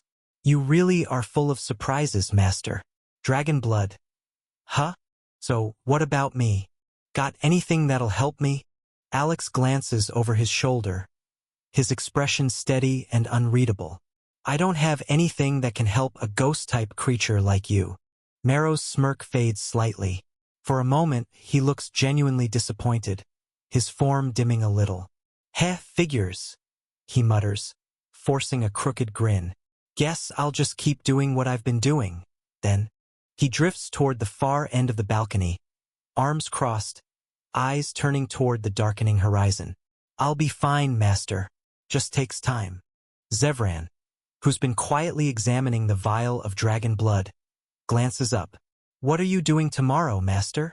Alex closes his eyes briefly, the light from the enchanted lamps reflecting faintly off his face. We're waiting. Zevran tilts his head. Waiting. The city lord should know who cleared the dungeon soon. Alex says quietly, opening his eyes. I'm curious to see whether they'll come to me, or pretend I don't exist. Marrow chuckles lowly from the balcony. So we're fishing, huh? Alex gives a faint, knowing smile. Something like that. Zevran exhales deeply, then moves toward a quiet corner of the suite. Then I'll start absorbing the true blood here. Even if it takes a year, I'll master it. Do it slowly, Alex says simply. No rush. Zevran nods once, setting the vial before him. His wings fold in tightly as he begins circulating mana through his body, a low hum filling the air as the crimson glow pulses faintly in rhythm with his breathing. Seeing the two of them occupied, Zevran immersed in his refinement, and Marrow silently brooding, Alex turns his gaze back toward the night sky. With a calm motion, he raises his hand, and a transparent screen flickers into existence before him. Alex, level 600. Population, 110, 261030. Need to level up, 500 million.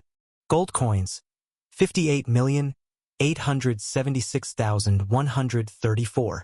Erevaris Kingdom. Capital city, Noctaris City. Cities, 40. Soldiers, 10 million. Alex studies the glowing screen in silence, the faint reflection flickering across his eyes. My cities jumped from 20 to 40, he thinks, a small crease forming between his brows. But my gold coins dropped from 70 million to 58. He exhales quietly, crossing his arms as the screen's numbers shift faintly in the air. That means the kingdom's spending faster than it earns. With the war still raging, it's no surprise. Troop movement, supplies, siege repair, portals. It all drains gold. Alex lets out a low sigh, the faint light from the screen reflecting off his calm expression. War always eats through coin faster than it fills the vault. His eyes linger on the numbers for a few seconds longer before he mutters softly. At least the population's still growing. That's something. He closes the screen with a flick of his fingers, the light dissolving into the air like mist. From the corner of the room, the faint hum of Zevran's mana deepens, the rhythm of his breathing perfectly in tune with the pulsing dragon blood before him. Marrow, meanwhile, hovers near the balcony rail, absorbing strands of mana from the night breeze, his spectral body flickering faintly in the dim light. Alex turns his gaze back toward the city beyond the window, the skyline shimmering with magical lights. I need to go back soon, he thinks, but without a portal, that's impossible. His hand tightens slightly against the glass. The only way is to build a territory here first, and build a portal strong enough to connect it to Erevaris. He exhales through his nose, his tone low and deliberate. Hundreds of millions of gold. Alex's voice trails off into the quiet room, the words barely above a whisper. He leans back slightly, eyes half-lidded as the glow of Sona's city lights flickers across the glass. I guess I can only wait for them to find me, he thinks. When dawn comes, the city stirs once more. Sunlight filters through the curtains, scattering golden rays across the floor. Alex sits cross-legged in the center of the suite, eyes closed, his breathing slow and steady. The air hums faintly around him as wisps of mana swirl like mist. His presence feels calm, yet heavy, like the calm before a storm. He focuses inward, deep in meditation, tracing the patterns of the laws. Each one hums with its own rhythm. Each one, a piece of the whole he continues to refine. Outside, the city wakes, voices rising, footsteps echoing faintly from the streets below. But Alex hears none of it. His mind drifts deeper into the subtle harmony of mana, until the warmth of the morning sun, which had been brushing against his skin just moments ago, vanishes. His eyes open slowly. The golden light in the room dims, replaced by a faint, cool shadow spreading across the floor. A quiet stillness settles over everything. Even the sound of the city below seems to fade away. Alex tilts his head slightly, his calm gaze shifting toward the balcony. So, he murmurs, voice even, they're here. He doesn't move from his seated position. 3 strong presences, approaching from the direction of the inn's entrance. Their steps are controlled, precise. Outside the Serpent's Rest, 3 figures stand before the topmost suite. The hallway is quiet, too quiet. Even the enchanted lamps seem to dim under the weight of the unseen pressure leaking faintly from behind the closed door. Varun glances back at his 2 companions, both dressed in plain, dark uniforms instead of the usual city guard armor. One, a feline-type beastkin with curved daggers at her waist, looks uneasy. The other, a thick-scaled brute of the reptilian race, keeps his breathing steady, though his tail twitches every few seconds. Remember, Varun says quietly, his tone measured but firm. No sudden movements, no rude gestures, and for the love of the ancestors, don't release a hint of killing intent. Understood. Both nod immediately. The feline beastkin whispers, Captain, are we sure this is the one who cleared the dungeon? He exhales slowly, eyes narrowing toward the ornate door before them. Someone like that doesn't need to hide. He wants us to find him. And then, a voice echoes inside their heads. Calm, cold, absolute. What are you doing outside of my room? The 3 freeze instantly. Even the faintest ripple of sound vanishes from the hallway.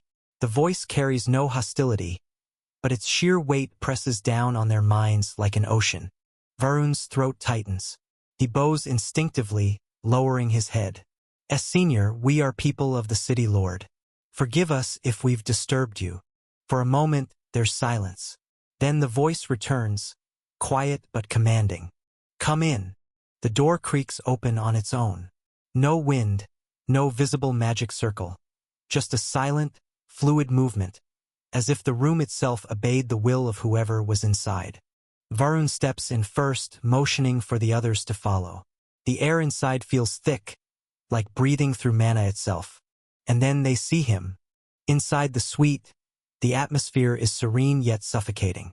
The mana in the air is so dense it hums faintly, like the room itself is alive. Alex sits near the center, still cross-legged on the floor, bathed in dim light from the half-drawn curtains. His eyes are half open, calm and steady, yet his very presence presses on the soul, like a mountain resting atop their chests.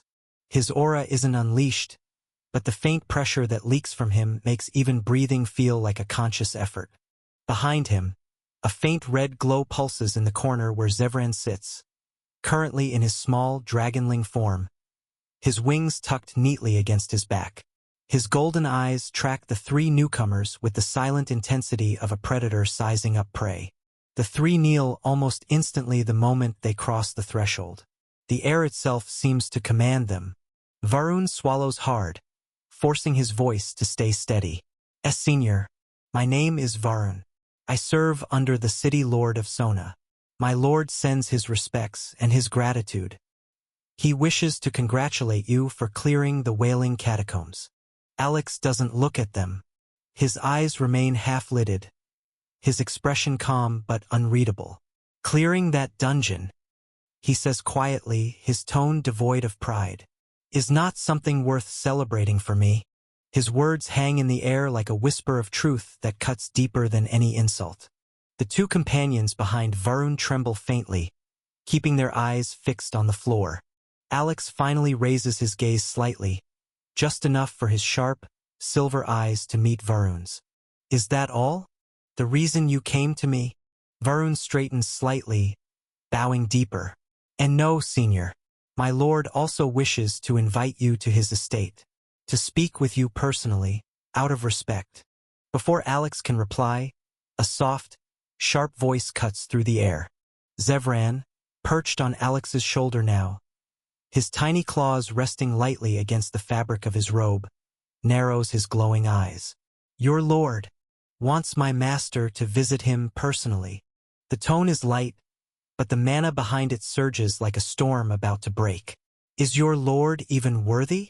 In an instant, Zevran's aura explodes outward, not in a roar, but in a silent, crushing wave of pure draconic will. The walls groan faintly under the pressure. The lamps flicker and dim, and the floor cracks beneath the three kneeling figures. Varun's eyes widen in horror as his body locks up. His breath catches in his throat. His instincts scream at him to flee, but his limbs refuse to move. Quasi, Tier 7. From that small creature. The other two behind him, the feline beastkin and the scaled brute, collapse fully, gasping for air, their bodies trembling violently as blood seeps from the corners of their mouths. Varun can barely keep himself from collapsing completely. His thoughts race, panic clawing at his mind. Even his pet could destroy this entire city. Zevran's aura continues to tighten for a moment more, the weight of a dragon's bloodline pressing on their very souls. Then, a quiet voice breaks through the tension. That's enough. Immediately, Zevran's power vanishes, like it was never there. The air returns to normal, the oppressive weight fading into silence. Zevran huffs, turning his head away with a flick of his tail. Humph. Mortals should know their place. Alex's eyes finally meet Varun's again. Calm, cold, yet not unkind. Tell your lord, he says softly, that I'll accept his invitation. Varun exhales shakily, every word a relief. Why yes, senior. I will deliver your message. Good, Alex murmurs, closing his eyes again. Varun lowers his head even further, his voice trembling slightly but still respectful. Senior, I will send someone to pick you up once my lord is ready to receive you. Alex doesn't look at him. His calm expression remains unchanged. He simply nods once. That will do. The three of them bow deeply again before slowly retreating, moving as if afraid even their footsteps might offend the silence of the room. The moment the door shuts behind them, the tension dissolves completely. For a while, only the soft hum of mana fills the air. Then Zevran flutters up from Alex's shoulder and lands lightly in front of him, his tiny claws tapping the floor. His eyes gleam with childlike pride. "Master," he says, puffing out his chest. "Was my performance good?" Alex opens his eyes fully and meets Zevran's gaze. A faint smile tugs at the corner of his lips. "Yeah," he says simply. "You did a good job." Zevran's tail swishes happily, and he lets out a satisfied chirp that sounds almost too cute for the power he just displayed. From near the balcony, Marrow's translucent form drifts lazily through the air, his usual smirk returning. "Heh, you did good, lizard," he says, chuckling. "Those guys looked like they just pissed their pants.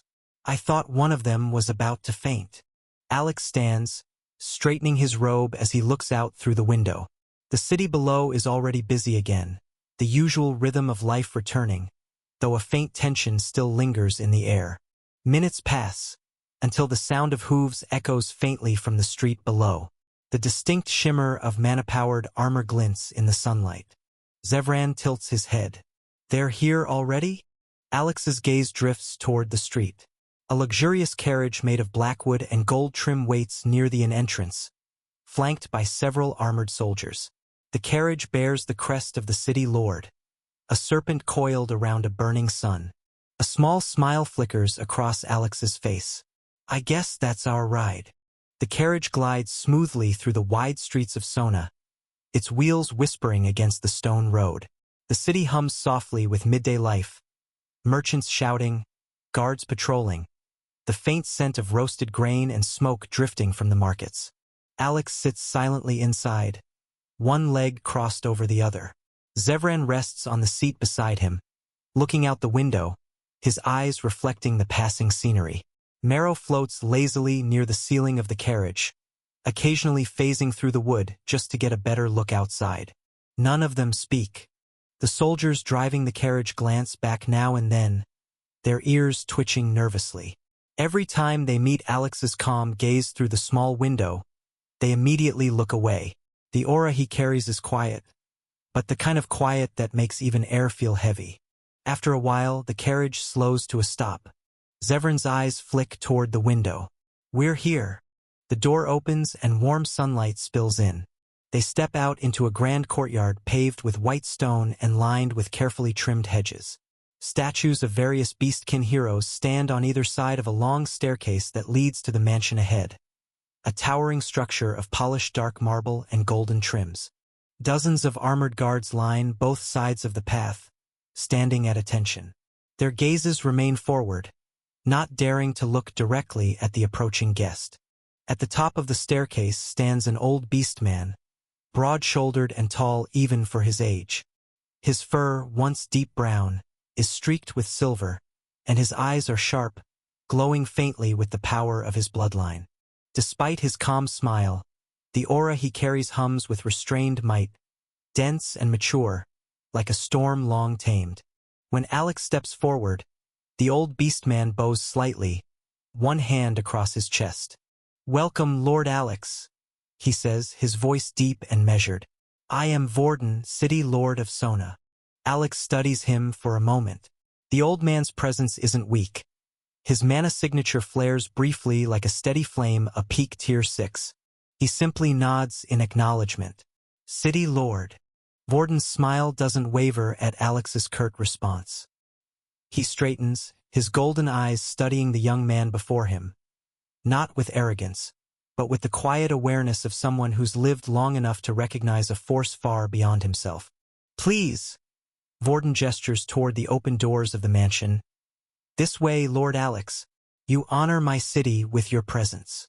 Alex steps forward, his boots clicking softly against the polished stone. Zevran perches on his shoulder, tail swaying lazily, while Marrow glides silently behind him like a drifting shadow. Vorden walks beside him, his pace unhurried. "It is rare for one such as yourself to pass through Sona," he says conversationally. his tone respectful. Alex walks beside Vorden in silence for a moment, his gaze sweeping over the lavish interior, the tall ceilings, the faint shimmer of manner-infused lanterns, and the quiet movements of servants who bow their heads as they pass.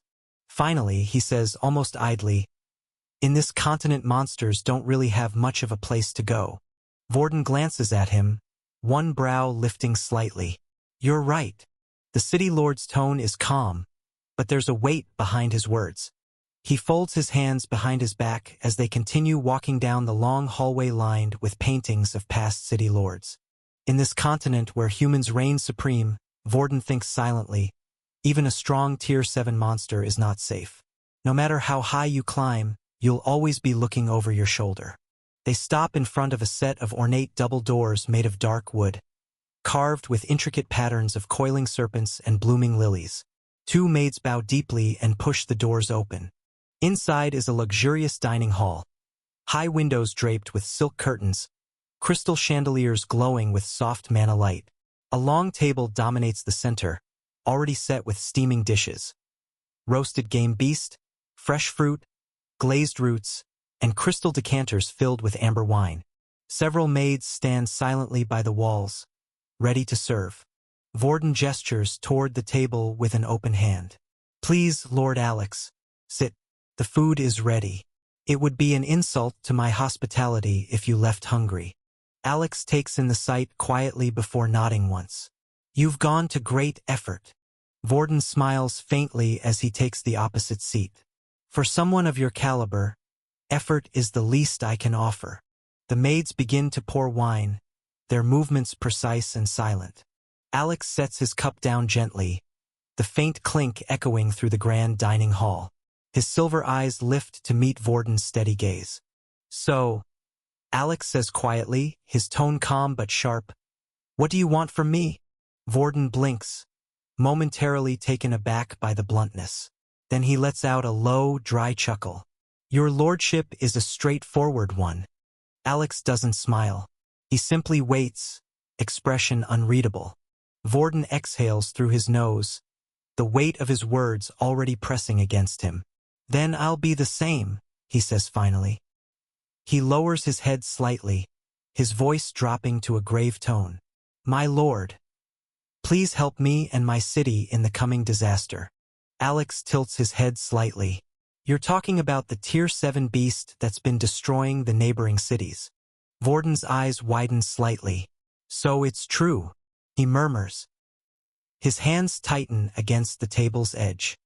"It really is a Tier 7 beast emperor." Alex leans back slightly in his chair, gaze cool and unwavering. "It is." His voice turns colder. "But why would I help you?" The words cut through the air like a blade. He continues, tone steady but with a faint, dangerous edge. "Fighting a Tier 7 beast is not something any sane Tier 7 being would do. The risk is too high. The silence that follows is heavy. The maids stand frozen, the tension thick enough to choke on. Above, unseen and unheard by anyone, Marrow floats lazily with a smirk. "Risk my ass," he mutters, voice dripping with amusement. "That beast already got beaten half to death by you. If it sees you again, it'll run for its life." Alex's expression doesn't change, though a flicker of amusement passes through his eyes before fading. Across the table, Vorden lowers his gaze, guilt shadowing his features.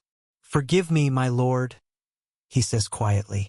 "I overstepped and made a ridiculous request of you." He bows his head deeply, his voice low and sincere. "It was selfish of me, but I had to try.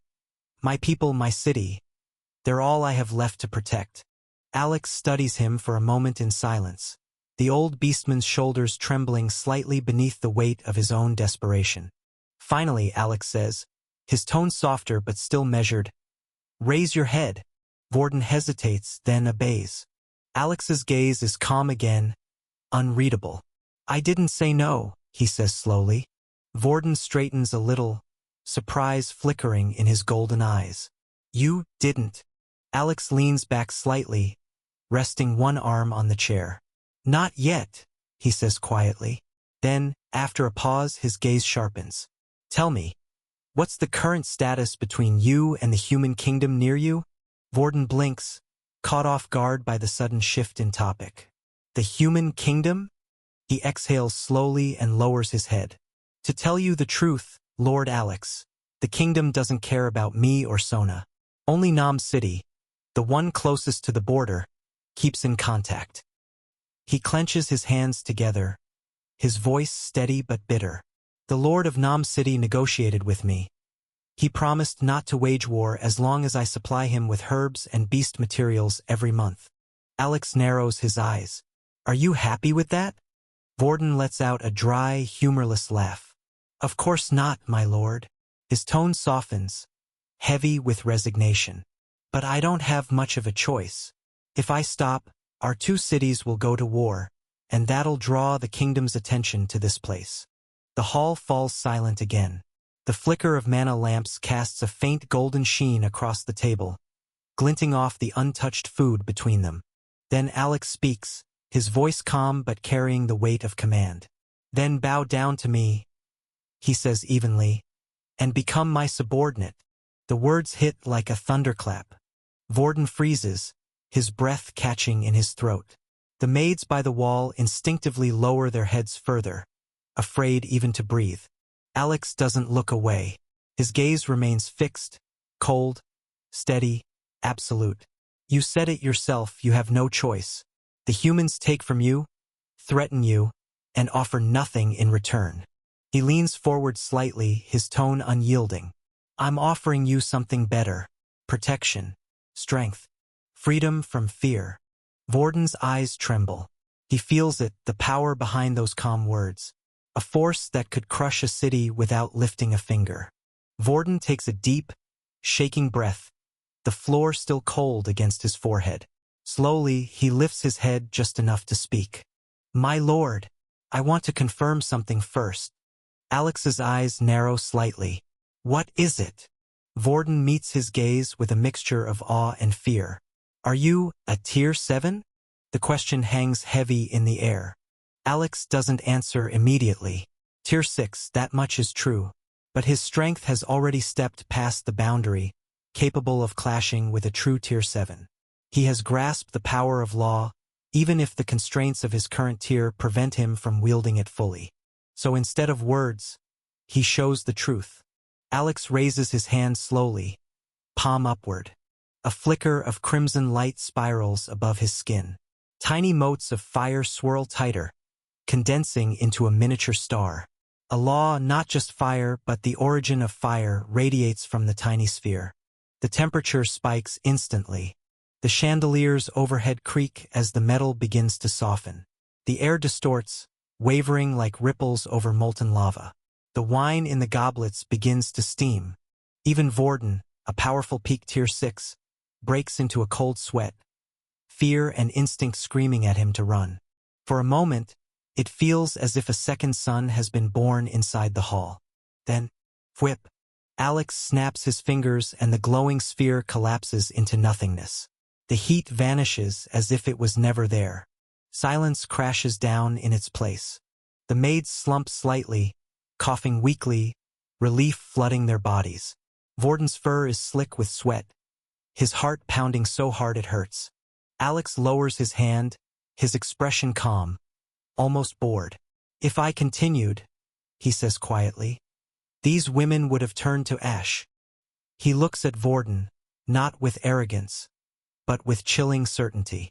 Does that answer your question? Vorden swallows hard. His throat feels scorched. His voice comes out rough, trembling with reverence and fear. Yes, my lord. He presses his forehead to the floor again, this time not out of formality, but submission. To follow someone like you is not shame. It is fortune. Marrow snickers above, whispering with smug pride. He finally gets it. Alex leans back in his chair, his gaze cold and authoritative once more. As I said, he reminds, from this day forward, Sona City is part of my kingdom. Vorden's voice shakes, but it carries pure devotion. Then my life, my city, belongs to you, Lord Alex. The moment Vorden finishes speaking, A familiar chime rings in Alex's ears. Ding! A transparent screen pops into existence before him. Only he can see it. Notification. Sona City has submitted allegiance. Territory added. Sona City. Erevaris Kingdom expansion successful. Alex's lips curl into a small, satisfied smile. Good, he says, his tone smoother. Clearly in a better mood. Now, Vorden. You're military. Vorden straightens up quickly, trying to regain composure though sweat still beads along his fur. Yes, my lord. Currently, Sona City has around 20,000 trained soldiers.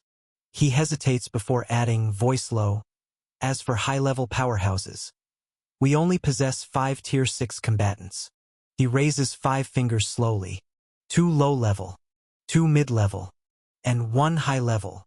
Shame flickers in his eyes. I once had 10, but the dungeon incident cost us 5 of them. Alex taps the armrest of his chair lightly. Alex continues, calm and sharp. Now, tell me about the nearest human kingdom. Vorden takes a deep breath and bows again. The kingdom of Alnera. They field roughly 300,000 soldiers. Well-equipped, well-trained. Alex raises an eyebrow. Quite the numbers.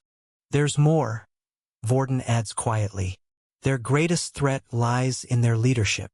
He clenches a fist. The 3 Grand Marshals, each peak Tier 6, are fighting among themselves for control of the kingdom. Alex's eyes gleam with interest. And the royal family? Losing power, Vorden says with a shake of his head. Barely holding authority. The marshals influence most of the military now.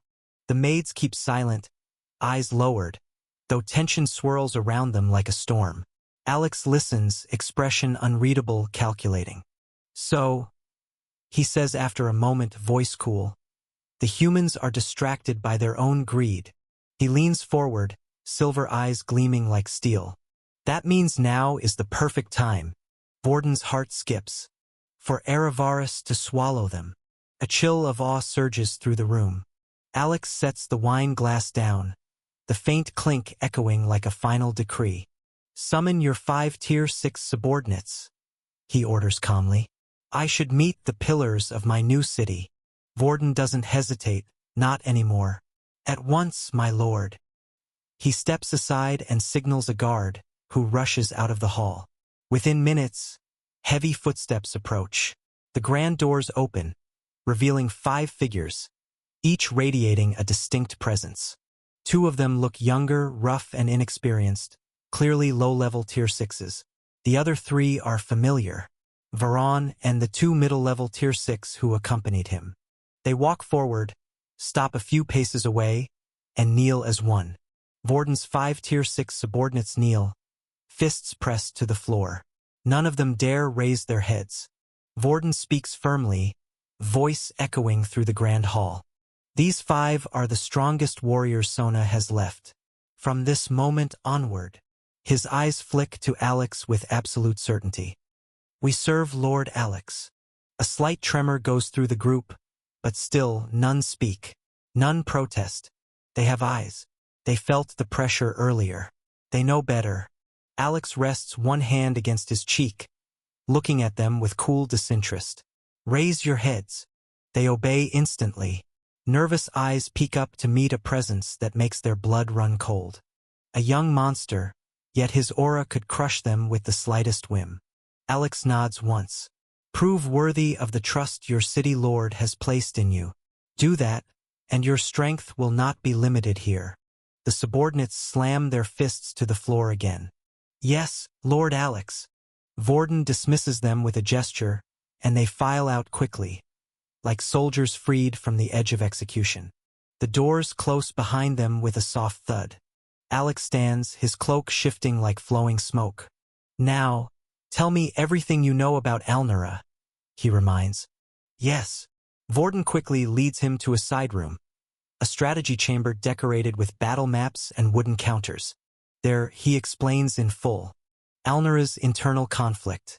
The 3 marshals each commanding segments of the army. A royal family clinging to dying authority. Nam City acting independently under a greedy lord. Their focus entirely on internal power struggles. When the last detail is spoken, Alex simply turns. I've heard enough. Vorden nods quickly and gestures toward the exit. Then please, allow me to show you to your quarters. They walk deeper into the mansion, the noise of servants fading behind them. Guards step aside swiftly, bowing as they pass. Vorden stops before a tall blackwood door inlaid with silver patterns. He opens it himself, no servants present. My lord, this is the most private chamber in Sona Manor. No one will disturb you here. Alex steps inside. The room is spacious. High windows veiled by thick curtains. A king-sized bed draped in dark silk. Shelves of old tomes lining the walls. And a balcony overlooking the entire city. Dim lanterns cast warm light, but the air feels secure, isolated. Vorden remains near the doorway, head lowered. If you require anything, just tell me, my lord. Alex doesn't look back, he simply nods once. That will do. You can leave now. Yes. Vorden bows deeply and retreats, closing the door gently behind him.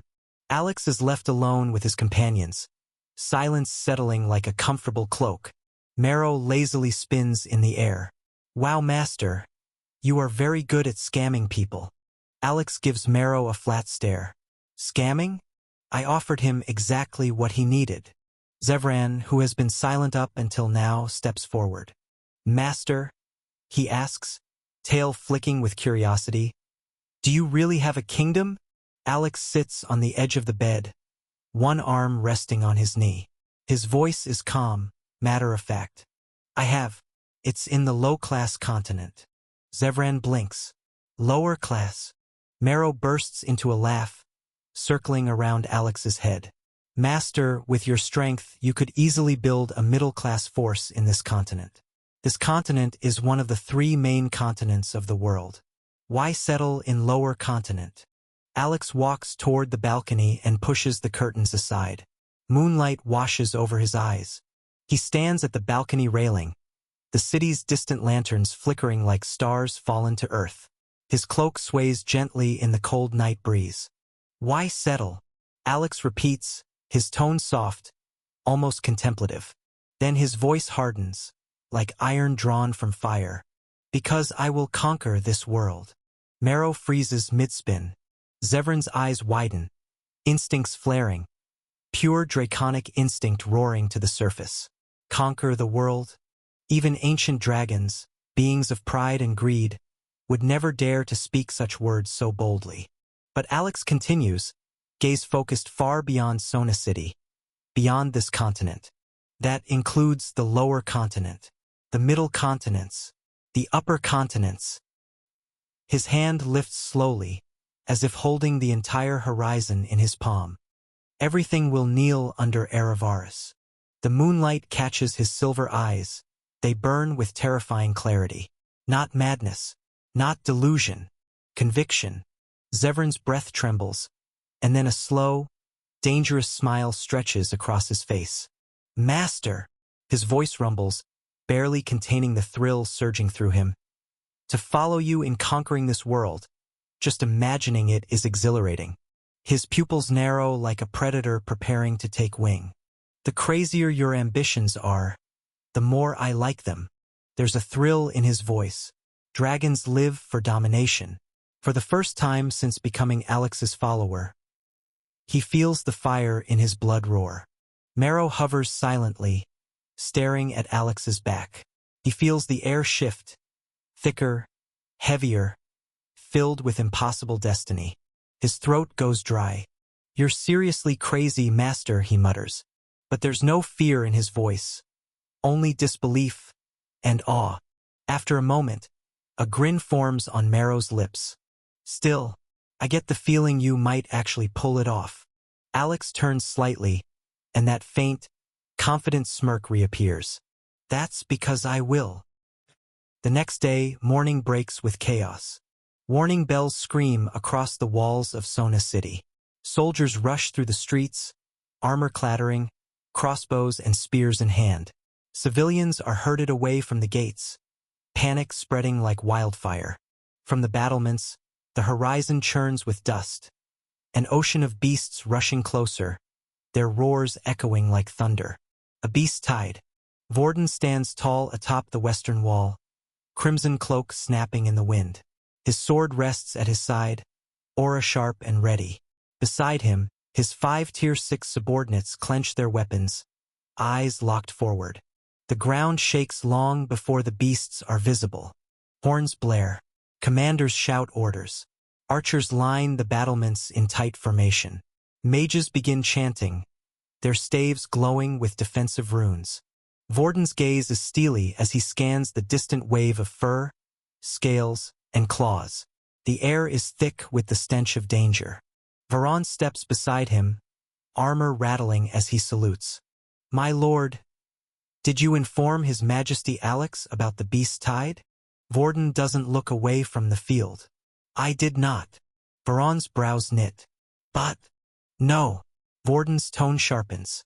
"His Majesty is busy. As long as he does not leave his quarters on his own, no one disturbs him." Varon clenches his jaw but bows his head. "Understood." One of the younger Tier SAXS shifts uneasily, gripping his spear. "My lord, the scouts confirmed the leaders of the tide?" "Yes." Vorden nods, exhaling once. 1 peak Tier 6. 1 high-level Tier 6. He sweeps an arm toward the soldiers, 1,000 strong, shields locked, faces pale but resolute. "Sona has defended against worse. We will hold." A harsh wind whips against the wall as the beast tide draws closer. An unending carpet of fangs and muscle. Roars shake the air. The battlements tremble as if the city itself is afraid. Varon's fingers tighten around his halberd. Even so, there are too many. Vorden doesn't deny it. His gaze remains fixed on the black mass in the distance, growing larger by the second. "We only need to take down the Tier 6 beasts," he says. "Once they fall, the lesser ones will scatter soon after." The other Tier SIXS nod with stern expressions. Confidence, tinged with fear. The roar of the command shakes the battlefield. The tide surges like a black sea. The ground troops collide with the first ranks of beasts, steel and fangs clashing in brutal chaos. Shields splinter, blood sprays, screams mix with thunderous snarls. A captain bellows, "Push them back! Don't let them break the formation!" But the pressure is overwhelming. 20,000 soldiers and 30,000 adventurers seem small before this endless horde. Vorden grips his sword, the steel trembling with compressed power. "Varon." "Yes, my lord." "You and the others. Take down the Dreadmaw lizard." "What about you?" Vorden's eyes lock on the towering Bonehide King at the rear, its bone plates gleaming like armor forged from white steel. "I will handle the peak one." Varon's jaw tightens. "But you can't kill that thing alone." "I won't need to." Vorden turns, cape billowing as mana crackles around him. "Once you all finish your enemy, all of you will aid me." The 5 bears their sharp fangs in a battle grin. "Understood." The 5 Tier SAXS launch into the air together, each leaving shockwaves in their wake. Wind howls around Vorden as he rockets toward the massive beast leader. The Bonehide King senses him and bellows, ground splitting beneath its massive fists. Vorden raises his sword high. Tier 5 skill, Earth Pulse Slash.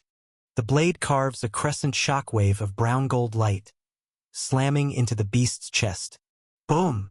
Dust erupts, but when it clears, Vorden exhales harshly. As expected, beasts are tough. The beast charges, claws wide enough to crush a house. Vorden stomps the air. Tier 5 skill, Stone Step. Rock forms beneath his feet midair, springboards of hardened earth. He zips sideways, narrowly missing a swipe that tears the wind apart. The beast spins, tail like a siege pillar. Vorden blocks. Thud! He's flung backward, crashing through a chunk of floating stone he created. Vorden snarls and slams his palm toward the ground. Tier 6 skill, Rise, Earth Spikes. The ground shudders violently.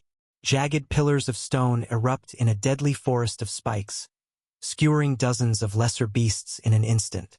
Even the Bonehide King isn't spared. Its massive limb crashes down, only to be pierced by several rising spires, earning a furious bellow of pain. His bellow sends shockwaves, enough to rupture eardrums. The other 5 already fighting the Dreadmaw lizard. The Dreadmaw hisses, body lunging toward the battlements with terrifying speed, jaws stretched wide to devour dozens at once. Varan leaps first. Tier 6 skill. Lightning Fang Strike. Thunder arcs along his halberd. He slashes the jaw, lightning ripping scales aside. The Dreadmaw roars in pain but now enraged. A spear-wielding Tier 6 thrusts forward. Tier 6 skill. Flame Burst Lance. Fire erupts in an explosive shockwave from the spear tip. 2 low-level Tier 6 mages among the 5 chant simultaneously. Tier 6 skill. Waterbind. Tier 6 skill. Wind Carve. The last of the 5 roars. Tier 6 skill. Rockfall Cannon. A massive boulder forms over his head and launches downward. Crash. The Dreadmaw slams into the dirt, pinned. Varan doesn't hesitate. Electricity rages along his halberd, eyes blazing with sparks. For Sona City, die! At the City Lord's mansion. High above the chaos, Alex stands on the balcony, cloak fluttering gently. The horizon is stained with dust and blood, yet his silver eyes pierce it all like he stands amidst the carnage. Every beast, every soldier, every strike of Vorden's blade. Nothing escapes his sight.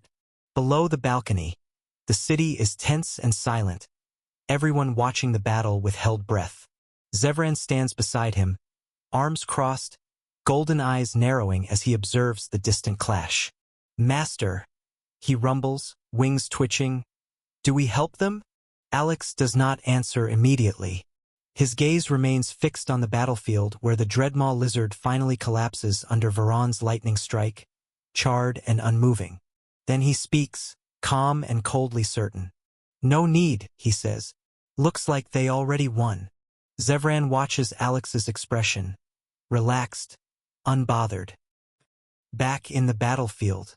Ruo error. The Bonehide King thrashes wildly as Varan and the others arrive behind Vorden. Elemental energies blazing around them like a collapsing star. Vorden wipes blood from his cheek, grin sharp and feral. You're late, Varan said, electricity crackling across his body. Apologies. My lord, our enemy is pretty tough. The other 4 land in a semicircle around the massive beast, sealing its escape. The Bonehide King stomps, cracking the earth, but there is no fear in their eyes anymore. Vorden lifts his sword skyward. Everyone, together. Their mana surges at once. Earth, flame, water, wind, lightning. Like 5 natural disasters converging on one point. The Bonehide King swings a monumental fist, but its strength means nothing against 6 Tier 6 elites acting as one. Vorden charges first, earth erupting below his feet. Tier 6 skill, Stonebreaker Charge. He slams into the beast's side, cracking bone plates. Varan follows, lightning roaring. Tier 6 skill, Thunder Execution. He drives his halberd deep into the exposed flesh. Burn, Tier 6 skill, Lava Burst Lance. Explosive heat melts bone into slag. Wind blades spiral up, shredding ligaments. Water chains coil, locking the giant beast down. The Bonehide King crashes to its knees, bellowing in pain and fury. Vorden's eyes harden. This is the moment. He leaps into the air, sword glowing brighter than ever, earth energy swirling like a raging storm. For Sona City, Tier 6 skill, Stone Ruination Blade.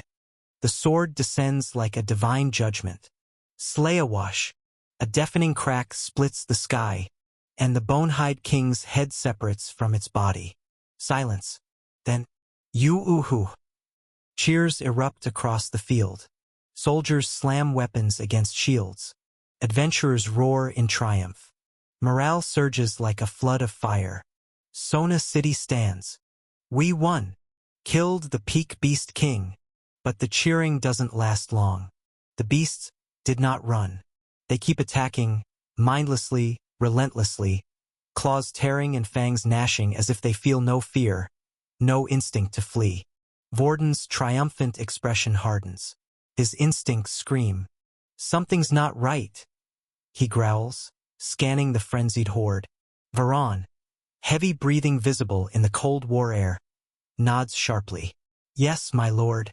The leaders are dead, but the beasts are still attacking. Another soldier shouts from the line below. They're going crazy.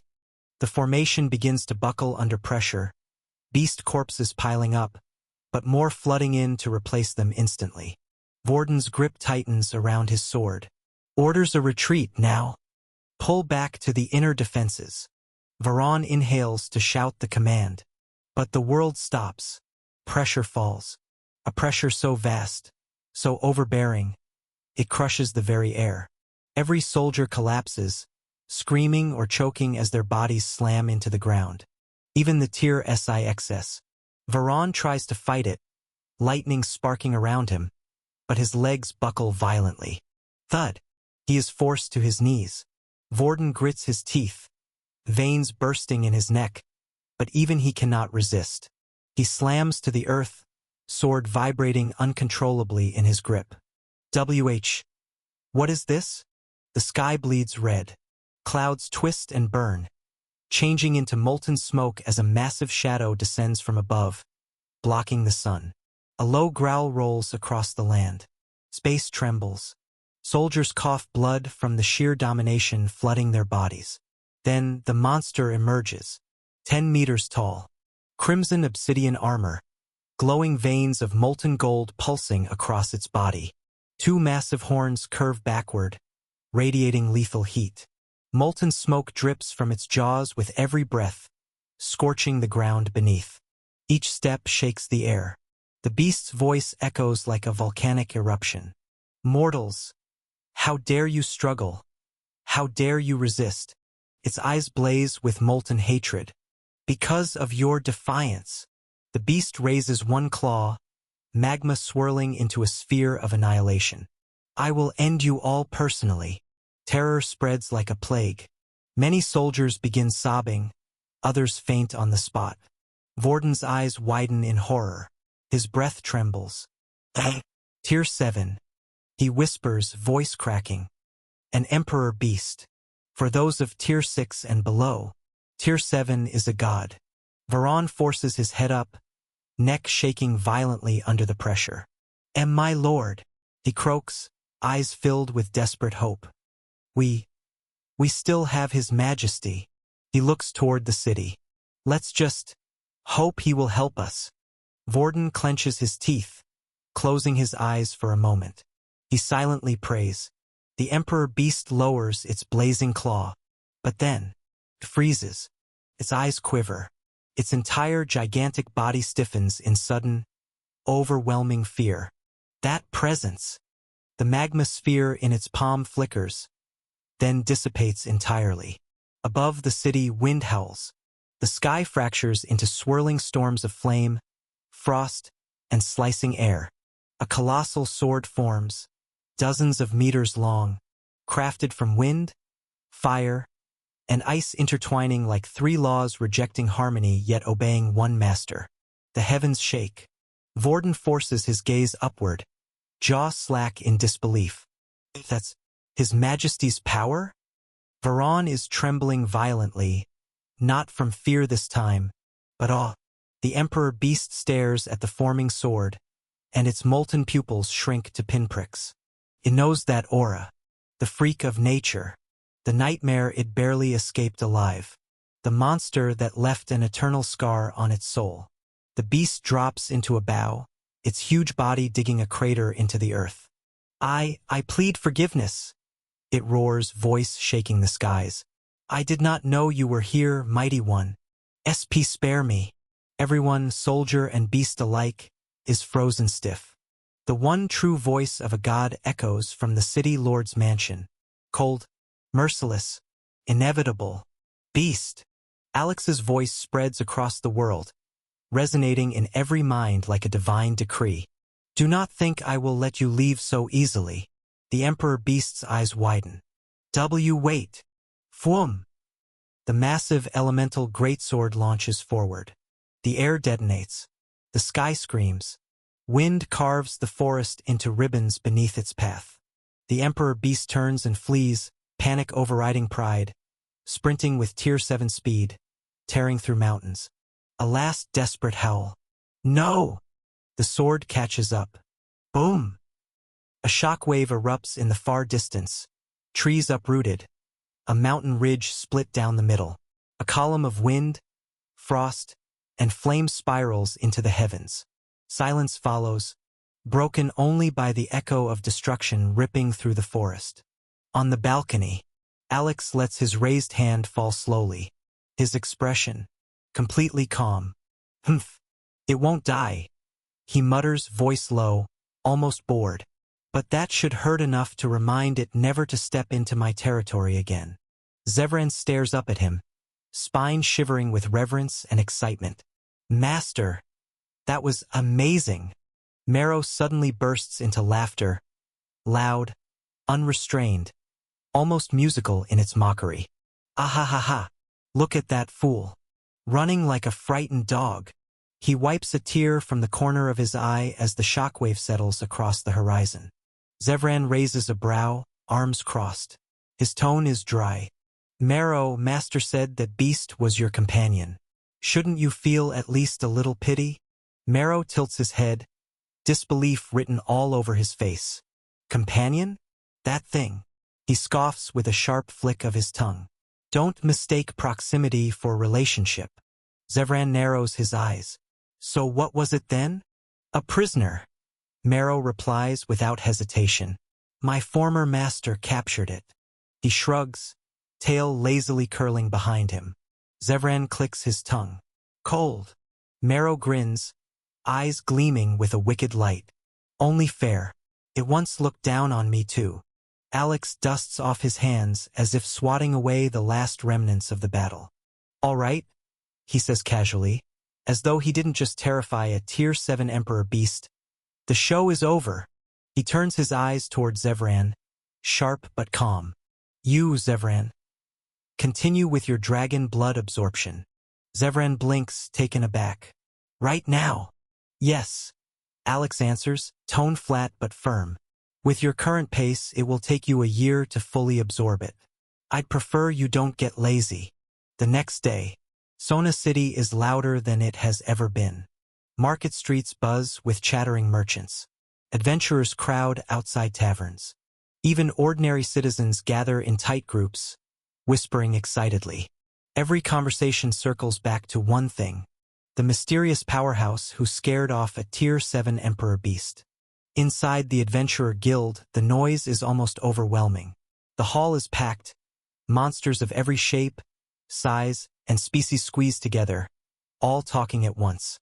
At a round table near the center, an Oni monster slams down his mug and shakes his head in disbelief. I still can't believe I witnessed that yesterday. He mutters, voice still shaking. A sword made of 3 elements, and the sky split open like paper. A wolf-headed monster beside him nods vigorously. Right? And that Emperor Beast? Ha! It ran with its tail between its legs. A lizard man leans closer, whispering like he's sharing forbidden knowledge. I didn't know City Lord Vorden had such connections. Inviting a Tier 7? Before he finishes, a roar erupts from the mission board. Whoa! Another mission! The entire guild goes quiet for a breath. The Oni rolls his eyes. What's that idiot yelling about? There are new missions every day. But as he rises and pushes through the crowd, he finally sees the mission pinned at the very center of the board. His heart drops. This mission is from the City Lord himself. Everyone around him leans in. A serpentine monster hisses sharply. What does it say? The Oni reads it aloud, voice cracking. Recruitment for assault on Nam City. All capable adventurers and warriors are invited to participate. Everyone goes silent. Dead silent. Then, what? He wants to attack a human city? This is madness. Is he trying to start a war with the entire Alnera kingdom? The wolf-headed monster holds his head in disbelief. Sona City is like an ant compared to the human kingdom. Does Vorden think he can challenge a nation? The lizard man gulps loudly, eyes darting as he whispers, Unless he isn't planning to fight with just us. Another adventurer stammers out, Why, you don't mean that powerhouse? And the realization spreads through the guild like wildfire. The mysterious figure who terrified the Emperor Beast. The one who created that colossal elemental sword. The one who spoke with a godlike voice. That's it. A goblin murmurs, trembling. The city lord secured a Tier 7's help. If he has a Tier 7, another says slowly, then even the Alnera kingdom would have to think twice. Someone rushes in from outside, waving a parchment. This mission isn't only here. Every monster city that survived the beast tide, they all received the same recruitment order. Shock, confusion, fear, excitement, all mixed together. The Oni monster exhales shakily. Sona City is preparing for war. A hush falls again. No one knows if this is the start of glory or the beginning of a catastrophe. The war table dominates the room. Scarred wood, maps pinned with bone markers, routes drawn in dark ink. The air is heavy with tension and purpose. Vorden stands straight-backed at the table, hands clasped respectfully behind him.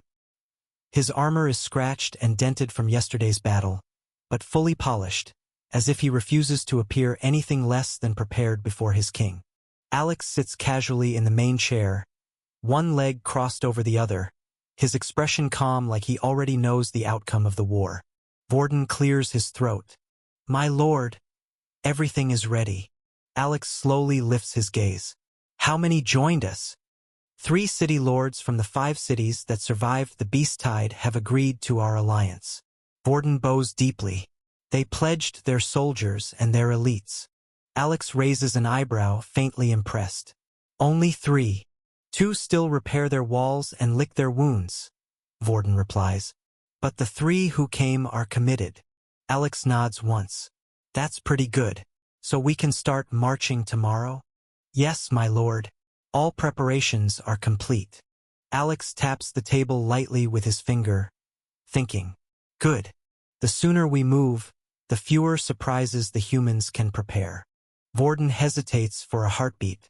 Also, the 3 city lords wish to meet you personally. Alex sighs softly, though not annoyed, more like mildly inconvenienced. Fine, he says. After they arrive, let them gather first. Yes, my lord. Vorden bows deeper this time, relieved.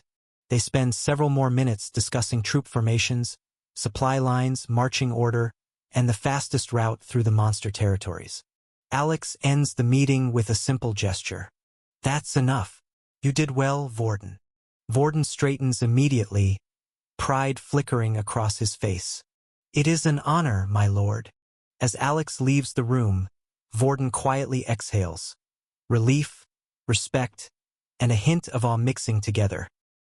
Sona City has never been this alive. The entire settlement vibrates with anticipation, fear, and excitement. Word spreads faster than fire through dry leaves. A war is coming, and not a defensive one, an invasion. Everywhere monsters move with purpose. Even civilians help, carrying supplies, fixing barricades, reinforcing wagons. The entire city prepares for a campaign unlike any they've ever seen. Rumors swirl in every corner. That Tier 7 will march with us. The humans are doomed. Nam City won't even see us coming. No. What if the kingdom retaliates? We have a god on our side. Who cares? And though many fear the idea of war with the humans, that fear is overwhelmed by the memory of yesterday. The sky cracking apart from Alex's elemental sword. Sona City believes. The next morning, the city walls shake from the sheer number of footsteps. Monsters gather at the eastern gate. Tens of thousands. Armored ogres, wolverines, lizard men, serpentine elites, winged scouts, trolls carrying giant maces, spellcasters with glowing runes. Every type of monster race stands ready. Vorden walks among them, giving orders with a booming voice. Form lines according to rank. Heavy units in front. Adventurers, stand behind the Legion guards. Keep the wagons centered. And then the distant rumble echoes through the forest. The first Allied army arrives. 15,000 soldiers strong, marching in tight formation, banners of their monster city fluttering behind them. Adventurers march alongside, armored and eager. A second army follows, another 15,000. The third army trails last, 15,000 more monsters, several elites radiating high-tier power. In total, more than 45,000 monsters stand outside Sona City, waiting to follow one king. The three city lords have yet to approach the mansion. First, they let their armies breathe. Sona City watches in awe. This is no raid, no defensive retreat. This is a campaign, a monster alliance moving as one, a force marching under the shadow of a Tier 7 nightmare slayer. And above them all, watching calmly from the balcony of the mansion stands Alex. The wind carries his presence like a promise of destruction. The murmurs of tens of thousands spread like ripples across the land as all eyes focus upward. On the highest balcony of the city lord's mansion stands Alex. Or rather, his silhouette. A strange distortion cloaks his face, swirling like mist woven from mana and shadow. No one can see his true features, only his outline, posture, and the overwhelming aura pouring down like an unseen mountain. The monsters fall silent one by one. Ogres stop adjusting their armor. Lizard men freeze mid-step. Even the air feels still. The three arriving armies look up, realizing, this is the being who made a Tier 7 Emperor beast flee. Alex speaks. His voice does not roar. It does not shout. Yet it spreads to every corner of Sona City and across the plains beyond, resonating directly in their minds like a decree of heaven. Monsters of the wilderness, listen. A hush falls so deep that even wind refuses to blow. For generations, we have lived in the shadow of humans. The ground trembles lightly with each word. We roam the wilds, hunted in their stories, slain for their glory. To them, we are nothing more than beasts to be culled. Many in the crowd lower their eyes. Some grip their weapons harder. Others quietly snarl in anger. Alex continues, voice steady, unshaken.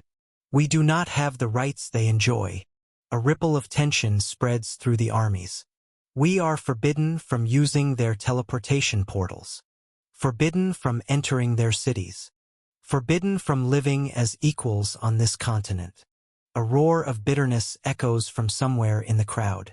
Another voice follows. Then another. Alex raises a hand, and silence drops instantly. This ends now. The distortion around his face flares like black flame. Under me, you will gain what the humans have kept from you. The armies lean forward unconsciously, hearts pounding. Access to teleportation portals. Access to the resources they hoard for themselves. Some monsters suck in a breath. Others tremble. Even Vorden feels his blood heat with anticipation. Alex's voice deepens, not loud, but absolute. We will take land. We will build a stronghold. And we will stand our ground on this continent. Openly, proudly, and without fear of human blades. The words roll through the army like thunder. A few monsters begin to shout in excitement. But Alex is not done. We march not to destroy, but to claim our rightful place. The shadows swirling around his silhouette expand, forming the shape of a colossal godlike being behind him. Gasps spread through the army. Alex points forward, toward the distant plains leading to human territory. March with me. His voice reverberates like a divine command. And I will carve a path that no human dares to block. A final, crushing wave of aura descends. From this day forward, monsters will no longer kneel in this continent. Silence hangs for a heartbeat. Then, Ruah-a-a-r. Tens of thousands roar at once. The ground shakes violently. Weapons clash. Wings flap. Mana flares in the sky. The armies erupt into frenzy. The roar of the armies still echoes faintly outside when Alex steps back from the balcony. The moment he enters the mansion, the heavy wooden doors close behind him, shutting out the noise and leaving only a deep, humming silence.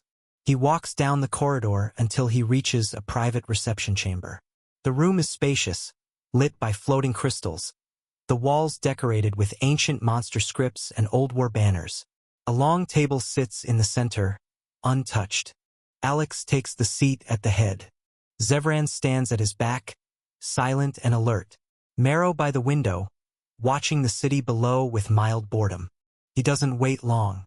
Heavy footsteps echo from the hallway, 3 sets, each carrying the weight of powerful monsters suppressing their aura out of respect. Then the door opens. 3 imposing figures step inside. A towering minotaur with dark, bronze hide. His horns are polished and his armor strapped tightly across his chest. His aura flickers like a controlled wildfire. City Lord Ruck, high-level Tier 6. Beside him walks a tall, insectoid woman with 4 arms, her chitin gleaming emerald and black. Her eyes are cold, calculating, yet respectful. City Lord Erelna, high-level Tier 6. The third is a tiger beastman. White fur, blue stripes, and sharp, cold eyes. His movements are fluid, dangerously quiet for someone so large. City Lord Varesh, high-level Tier 6. The moment they fully enter the room, all 3 drop to one knee at once. Their heads lower, their bodies bow deeply, and their voices echo together, powerful yet reverent. "My lord," they say, "we greet the Supreme One who commands this alliance." Alex said, "Stand." They rise, but their posture remains tight, respectful. Ruck speaks first, voice deep. "My king, your display yesterday shook our cities. Even the Emperor Beast feared you. We would be fools not to answer your call." Erelna bows her head slightly. "Our soldiers march with full loyalty. If you command us to push into human lands, we will do so without hesitation." Varesh crosses his arm over his chest. "Kingdom of Alnura's walls are strong. They have many powerhouse. But with you here, we will fear nothing." Alex studies them. Their confidence is real. Their loyalty earned naturally, not forced. Their fear of him is mixed with genuine hope. He nods once. "Good. I expect full cooperation. We're not marching blindly, we're building something permanent.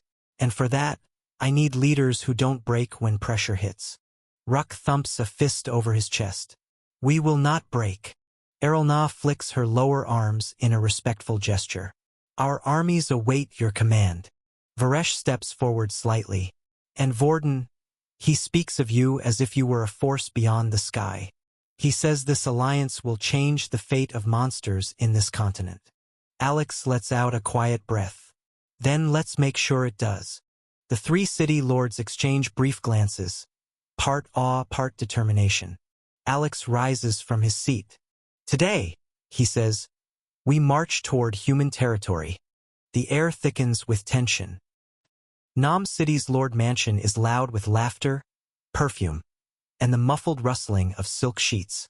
City Lord Mole, a plump man with greasy cheeks and gold rings stacked on every finger, lies sprawled on a massive bed.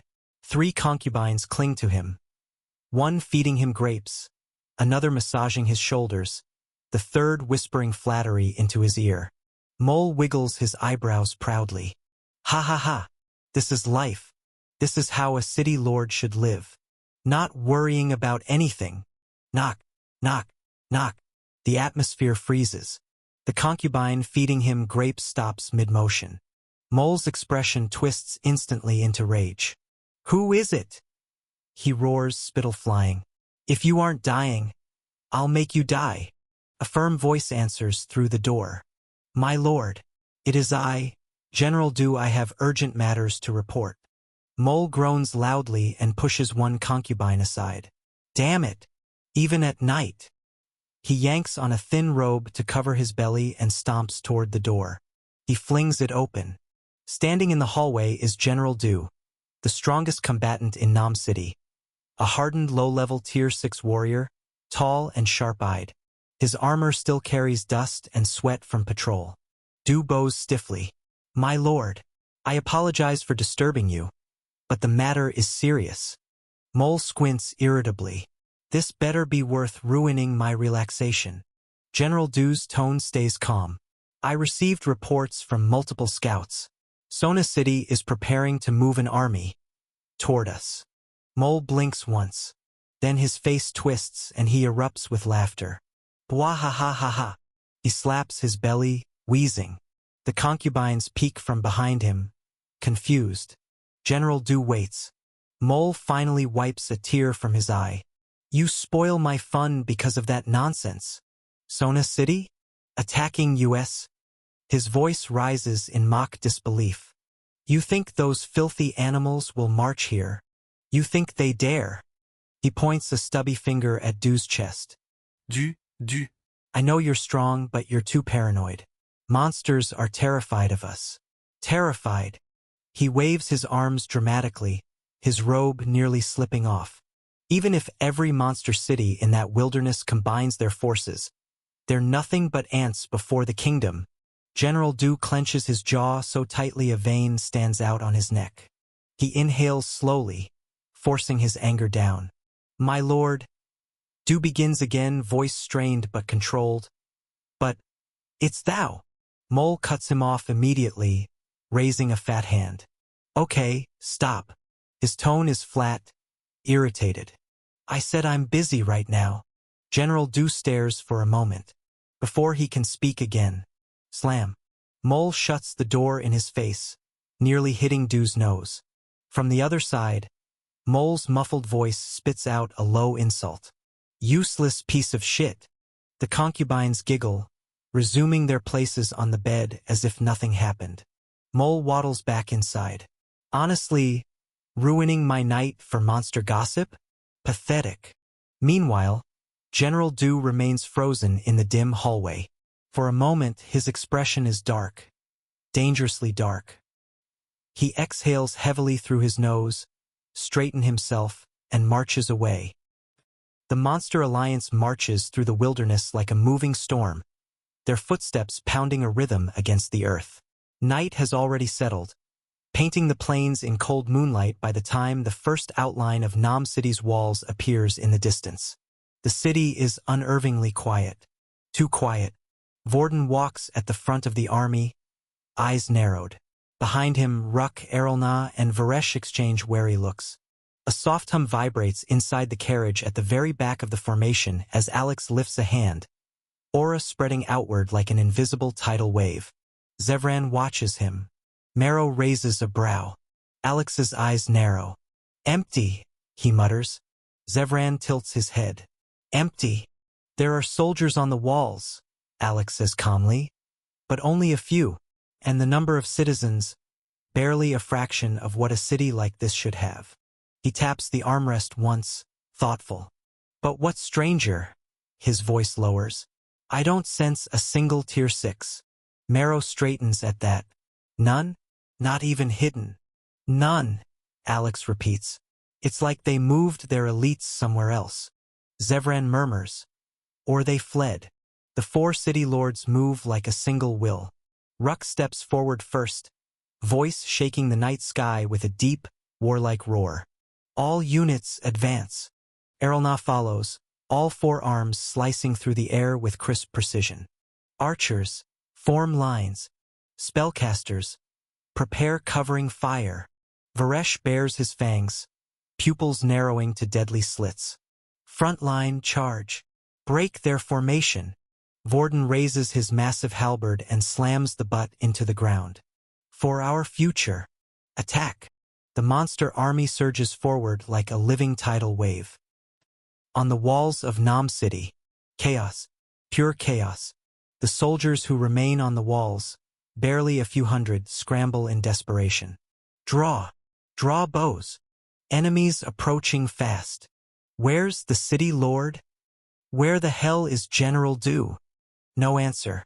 Those who knew the truth grit their teeth while firing down at the approaching horde. General Du had already evacuated, taking civilians and loyal soldiers with him before Mole could drag them into a pointless death.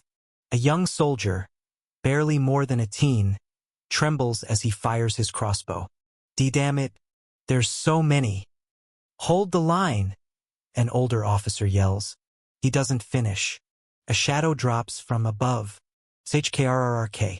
Errolna's blade-like arm pierces him cleanly from above the wall, lifting him off his feet before tossing him aside like trash. Your wall, Errolna says calmly, her voice soft but deadly, belongs to us now. Soldiers scream. Insect! Kill it! Fire! Fire! Arrows fly. Errolna dances through them, her arms slicing, blocking, deflecting with inhuman precision. A squad of soldiers charges her. She only smiles. Her lower arms cross. Mana crackles. Tier 6. Piercing spiral. A whirling blade of green energy erupts outward. Soldiers collapse in pieces. Her section of the wall falls into panic instantly. Ruck lets out a deafening roar, horns glowing faintly. Break the gate. Dozens of minotaurs slam into the wooden gate with earth-shaking force. Again. Bam. Bam. Bam. Human defenders atop the wall desperately hurl spears, oil, and fire. Ruck raises an arm, dark aura swirling. Tier 5, Stonehide. He grips his massive war axe with both hands. Stand aside. The minotaurs move back. Ruck twists his torso, aura flaring. Tier 6, Cleave Mountain. Boom! The gate doesn't break. It explodes, scattering splinters across the courtyard. Soldiers behind it scream as they're thrown back. Ruck steps into the city like a walking catastrophe. Any soldier in his path is swatted aside, their shields snapping like toys. Fall if you must, Ruck growls. But do not hinder our advance. Varesh moves without sound. One moment the soldiers are firing arrows. The next, a blur of white and blue stripes cuts through them like lightning. Where did Ga? Varesh's claws slice through a shield. Then armor. Then bone. A squad tries to surround him. He leaps onto the wall with effortless grace, tail whipping aside an incoming spear. His voice is low, almost disappointed. Your commander abandoned you. Why do you still fight? A trembling soldier stares up at him. Vuve. We have to defend. Varesh steps past him and chops the spear shaft with 2 fingers. Then die defending.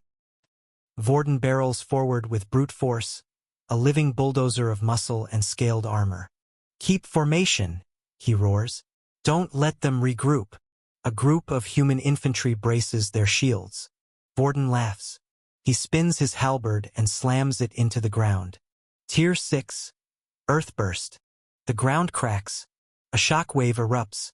The entire shield line is thrown skyward like leaves in a storm.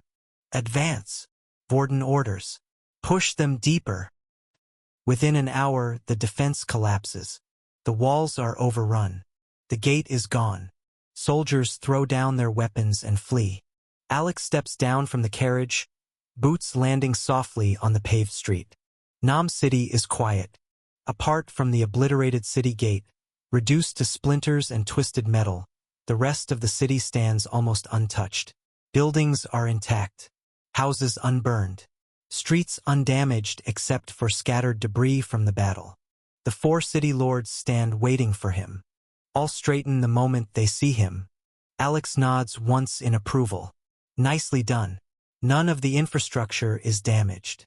Vorden answers immediately, bowing slightly. Yes, my lord, just as you ordered. We told our troops to restrain themselves. Alex scans the city. Good.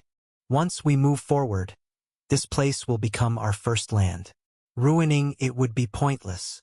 Before anyone can reply, heavy footsteps rush toward them. A monster soldier arrives, dragging a trembling, pudgy human by the back of his collar. My lord! The soldier shouts, lowering his head. We found him hiding in a wine cellar.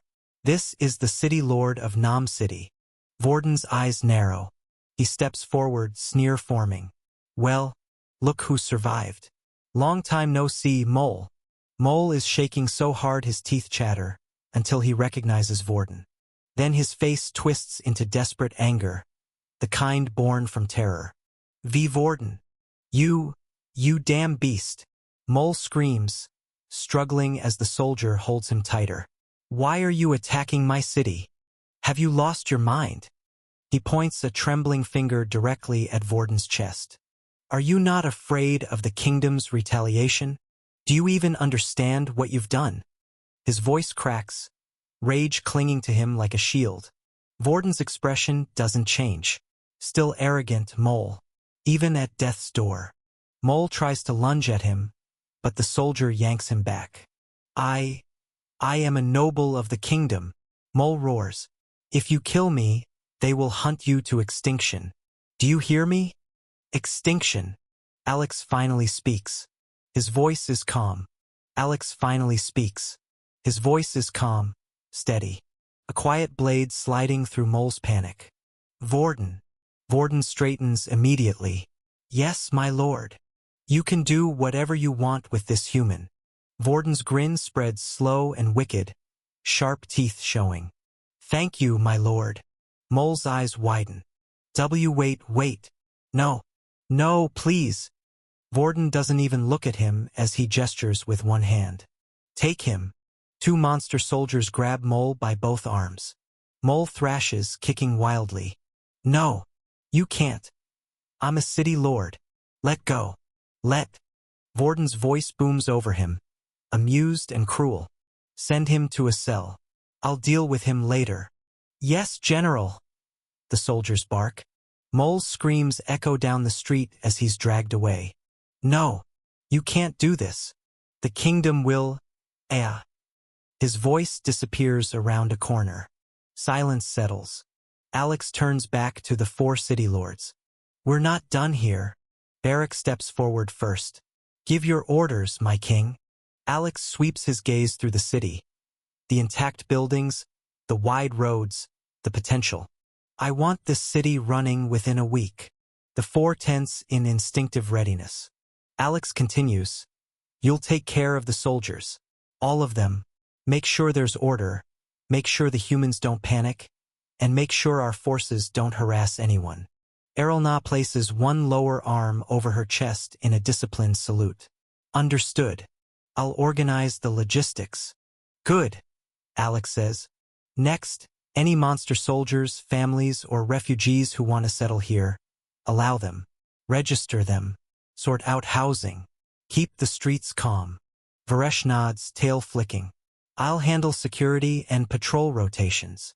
Beric cracks his knuckles with a low rumble. I'll make sure the troops behave. Alex's gaze sharpens.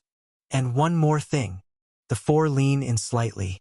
This city is our foothold on human territory. The first. It must look stable, organized, and strong. By the time the kingdom hears of this, Nam City should already be a functioning stronghold. A spark of fierce pride flashes in the eyes of the city lords. Erelna clicks her mandibles lightly. We'll make it happen, my lord. Ruck steps forward, voice booming with certainty. A week is generous. We can do it in 5 days. Alex lifts a brow. Then do it. All four bow deeply, their voices uniting. As you command, my lord. Alex turns away, cloak brushing lightly against the stone street. Behind him, the monster army spreads throughout the city, beginning the transformation of Nam from a fallen city into the monster's first foothold on the continent. The conquest has officially begun. The news travels faster than any soldier can march. By sunrise the next day, Nam City is no longer quiet.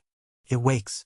Rumbling footsteps shake the roads as monster families begin moving in through the broken gate, tribes, and clans from the wilderness. Some come on foot.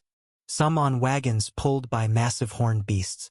Some fly overhead, wings casting shadows across the city streets. Children peek from behind their parents' legs, pointing at the stone buildings with wide eyes. A pair of goblin kids tug at their mother's fur skirt. Ma! Is this where we live now? Stay close. The mother mutters, but her voice carries awe. This place is huge. 2 ogres carry an entire wooden house frame on their backs. speaking excitedly. Oi, Rug! Look at all this space. Ha! We can actually build without hitting a tree. Farther up the street, a group of wolfkin families walk cautiously, tails low but curious. A wolfkin father sniffs the air. Smells strange. Humans lived here too long. His mate elbow jabs him. Stop complaining. The king gave us a chance. Take it. Errolna stands on a raised platform, all four arms working simultaneously. Two writing rapidly on parchment, one stamping approval seals, the last pointing monsters toward different directions. Next, she says, voice sharp and efficient. A birdkin flaps nervously in front of her. Housing for 3 families? Errolna doesn't even look up. District 3, Building 42. Varesh's patrol will guide you. Tach, thank you. She clicks her mandibles once. Next, a troll approaches with a cart full of children, scratching his head. Me. 6 kids. Need somewhere close to water, I guess. District 5. Errolna says immediately, marking a map. Near the riverway. You'll take house 9. The troll's face lights up. Bless you, miss. Next. Varesh walks down the main street with silent grace, flanked by a dozen disciplined beast soldiers. Monster families step aside respectfully as he passes. A nervous Lamia girl stops him, clutching her tail nervously. Sir Varesh? My mother. She said humans might come back. Are we safe here? Varesh lowers himself slightly, his eyes level with hers. You're safer here than anywhere in the wilds, he says gently, tail flicking behind him. The city belongs to our king now. No human army can take it. The girl brightens a little. Really? Really? Her mother bows gratefully.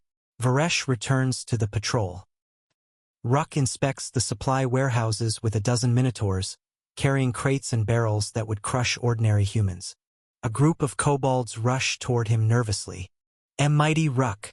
We need help lifting the roof beam.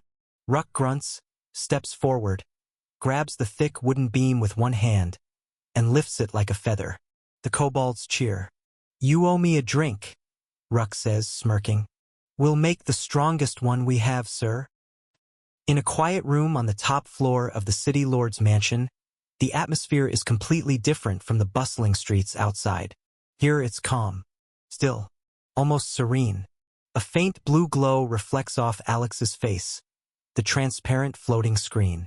Rows of gold coin icons shimmer softly across the interface. Zevran lounges on the bed in his tiny dragon form, wings tucked neatly. He's busy absorbing the true dragon blood. Marrow floats in the air like some smug, drifting cotton ball, rotating slowly with no sense of urgency. Alex scrolls through the system window, watching the numbers flicker with every tap of his finger. The blue light reflects in his eyes like a calm fire. Vorden should have enough to run the city for a month, he mutters. He leans forward, elbows on the table, staring at his current balance. 152,836,728 gold coins. Although it's not enough to build an advanced teleportation portal. He pauses, tilting his head thoughtfully. It's enough for me to summon a Tier 7 subordinate. The idea sits in the air for a moment, heavy, tempting. Alex's lips curl slightly. A Tier 7 subordinate. That's basically a walking natural disaster. He taps his finger on the table slowly, rhythmically. With that kind of power here, holding the city will be easy, even if the kingdom reacts faster than expected. Alex's finger stops just short of the confirmation icon. A thought drifts through his mind, sharp enough to make him sit back. The problem is, I don't know what will happen if I summon without the altar. He narrows his eyes, running a thumb across the table. The summoning altar sits in his kingdom, far, far from here. It's either the summon pops up here, or back in the altar. He shrugs slightly. Either way is good. If it appears here, he gains overwhelming power instantly, perfect for stabilizing Nam City further and preparing for the kingdom's retaliation. If it appears back in the altar, His kingdom's defenses will grow even stronger. Alex exhales quietly. Not a bad trade regardless. He switches the screen to the list of low-level Tier 7 candidates. They appear as silhouettes first, then the details unfold. Cirith Vulner. The Glass Reaper, a humanoid wraith encased in crystalline armor. Law power, law of shattering. Anything he touches can fracture, split, or destabilize. Physical, magical, even spiritual structures. Ideal for battlefield disruption and breaking fortified structures. Morgru the Warden. The Unmoving Titan. A colossal stone giant with runes carved across his body. Law power, law of fortification. Absolute defense, barrier creation, immunity to displacement. Perfect for guarding cities or holding choke points alone. Savella Nightgrove. The White Thorn Matron. A dryad-like woman with pale bark skin, vines coiled around her arms. Law power, law of growth. Accelerates regeneration, spreads roots, and can overrun landscapes with flora. Provides massive territorial control and healing support. Calgwyn. The Howling Void Serpent. A massive serpent with transparent scales shimmering like space. Law power, law of gravity. Manipulates gravity and atmospheric force. Can crush armies or lift them helplessly into the sky. Excellent siege and anti-army weapon. Alex scrolls slowly through the list, eyes passing over each silhouette and description. He remembers all of them clearly. Subordinates who was not that popular in the game, each with laws so bizarre and unique. He remembers. Alex always favored the strange ones, the ones who held laws no one could counter because no one understood them. Though, he has plenty of element type of law users too. His gaze stops on one name. Morgro. Alex taps the silhouette, and the window expands. Morgro the Warden. The Unmoving Titan. Race, Eternal Stone Giant. Tier, low-level Tier 7. Law, law of fortification. Notes: 2 forms, normal form, 6 meters, Titan form, 30 meters. Absolute loyalty, personality. Steadfast, calm, speaks little but obeys every order without question. Alex leans back in his chair, staring at Morgro's expanded profile. 2 forms, normal and Titan. He nods to himself. 6 meters is big, but manageable. 30 is absolutely not happening inside a city. A slow grin pulls at his lips. As far as I remember, Morgro knows to stay in his normal form unless ordered otherwise. Good. Alex's thumb hovering over the confirm icon. He thinks for a moment longer about Morgro, about the law of fortification, about the absolute defense that could anchor a city against armies. Then he taps. The screen flashes gold. A sound like glass cracking echoes through the room. Zevran's wings snap open in an instant, tiny dragon form jolting upright. Master, what is that? He hisses, hopping to the edge of the bed. Marrow's round body stops spinning mid-air. Yua, Master? Master? Why is the space splitting? The floor vibrates. The temperature drops. A thin line appears in the space in front of Alex, like someone took a knife and cut reality itself. The line widens. The sound grows deeper. Zevran flattens himself against the bed, eyes wide, pupils slitted in alarm. Marrow drifts backward until he bumps into the wall, trembling. Alex doesn't move from his chair. His voice stays steady. Don't panic. I'm summoning one of my subordinates. Both of them freeze. Zevran stares at him like he didn't hear correctly. Marrow's mouth opens, then closes. Then he just nods stiffly, choosing silence over trying to understand. The crack in space widens into a jagged oval, like a wound torn through the world. Rumbling pressure leaks out of it. Stone, earth, weight, a defensive, immovable force that presses on the lungs with sheer density. A heavy, slow heartbeat pulses from beyond the crack. Tum. The crack tears fully open. A massive stone hand pushes through first, gray granite skin carved with glowing blue runes. The runes pulse once. Then the rest of him steps out. A 6-meter figure, shoulders broad enough to block half the room, though the portal itself stretches to accommodate him. His chest is engraved with ancient fortification sigils. His eyes burn with quiet, unwavering loyalty. A soft, deep blue glow. As soon as both feet land on the floor, the pressure in the room stabilizes. And he kneels. The 6-meter titan kneels like a knight before a throne, lowering his massive head until it nearly touches the floor. The entire mansion shakes from the motion. "My king!" His voice is a deep rumble, like boulders grinding. "Thank you for reviving me once more." Alex nods slightly. "Morgro." The titan lifts his head, meeting his gaze with calm reverence. "I have arrived to serve. Command me." Zevran's jaw hangs open, eyes darting between Alex and the kneeling titan. Marrow looks like he's trying to merge into the wall out of overwhelmed confusion. Alex notices their stares. He speaks simply. "This is Morgro, one of my subordinates." Morgro remains kneeling, towering even in that posture, head bowed in absolute respect. Zevran finally snaps out of his shock. He flaps his little wings hard, hovering beside Alex. Hello, Sir Morgro.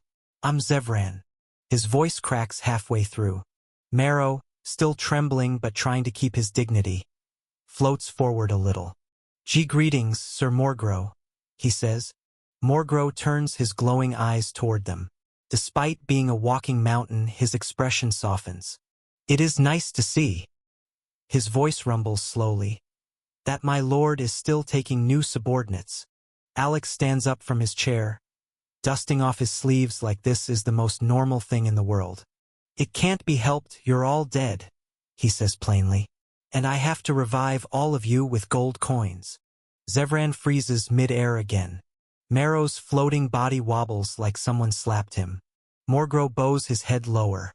"Because we are incompetent, my lord. We failed to defend your kingdom." Zevran looks at Marrow. Marrow looks at Zevran. Both share the exact same expression, confused. Alex waves a hand dismissively.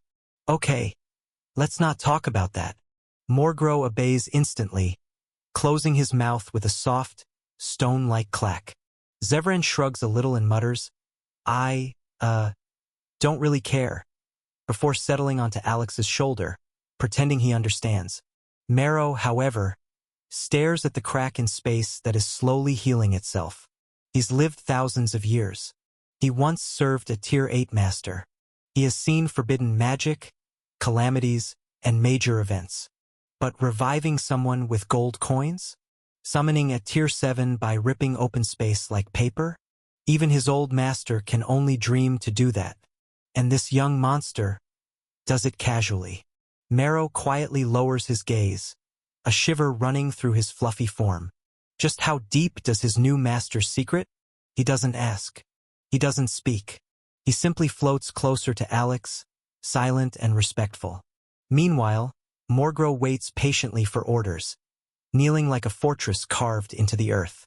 And in the quiet, Alex looks satisfied. He has another pillar in his army now. One loyal enough to kneel the moment he appears. One strong enough to reshape the fate of a city. And Zevran and Marrow, they finally start to understand. Their master isn't just strong. He's something else entirely. Slowfield city bustles with late morning activity. Market stalls opening, guards rotating shifts, merchants shouting over fresh produce. Inside a modest but well-decorated manor, Baron Grell sits behind his desk, sipping warm tea while skimming through a stack of reports. A trembling servant rushes into the room. "Be Baron. Urgent news from the north."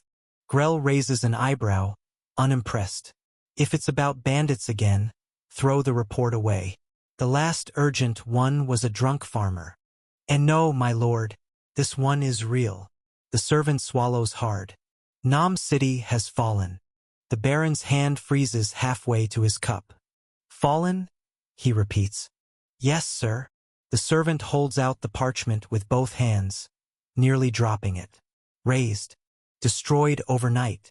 The report says, "Monsters from the wilderness stormed the city and now occupy it." Grell snatches the parchment, eyes narrowing as he reads the details.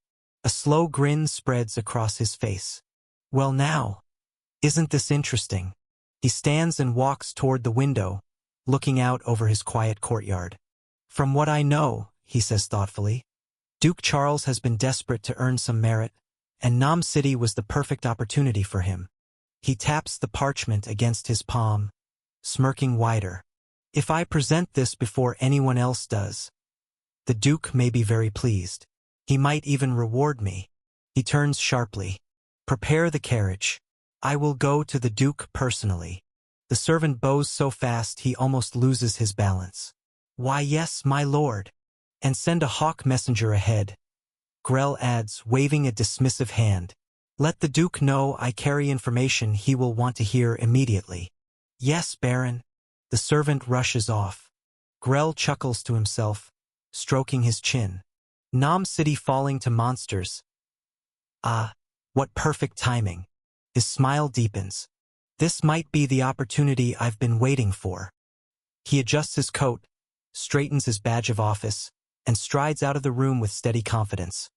Completely unaware that the monsters now ruling Nam City are far more organized, far more loyal, and far more dangerous than he has ever imagined. Grell's carriage speeds through the Duke's territory, dust trailing behind the wheels as his guards signal for the gates to open.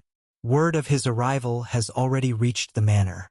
By the time he steps out, the Duke's head butler, an elderly man with a straight posture and eyes sharp enough to cut stone, waits at the entrance with a small entourage of servants. Baron Grell, the butler says with a polite bow. His Grace has been expecting you. Grell lifts his chin, adjusting his coat with an air of importance. Good. I bring urgent news. The butler studies him quietly. So your messenger hawk suggested. He turns, motioning inside. Please, follow me. They walk through the polished halls, portraits of past dukes lining the walls, their gazes stern and disapproving. Grell keeps his shoulders squared, trying to look dignified rather than nervous. Eventually, the butler slows his steps and glances at him from the corner of his eye. I must ask, Baron, he says calmly, is the information truly as critical as your message implied? His Grace has cleared his schedule. Grell smirks, confident. More than critical. The Duke will want to hear this from no one else but me. The butler's brows rise slightly. Very well. They stop in front of a tall set of double doors. 2 armored knights stand guard, spears crossed. The butler lifts a hand. Before you enter, he says, voice low but steady, allow me to ask one thing. Grell turns, impatient. What now? Is this information verified? Not rumor, not exaggeration. Grell scoffs softly, patting the scroll tucked under his arm. Completely real. Nam City has fallen, destroyed and taken over in a single night. For the first time, the butler's neutral expression cracks, his eyes widening by the smallest fraction. Nam City? He repeats. Yes, Grell says, feeling smug. I knew His Grace would want immediate information. That's why I came personally. The butler straightens, all signs of casual calm gone. He knocks twice on the door. My Lord Duke, he calls inward. Baron Grell has arrived, with news concerning Nam City. A moment of silence. Then a deep voice answers. Let him in. The butler steps aside and gestures with a crisp bow. Please enter, Baron, and choose your words carefully.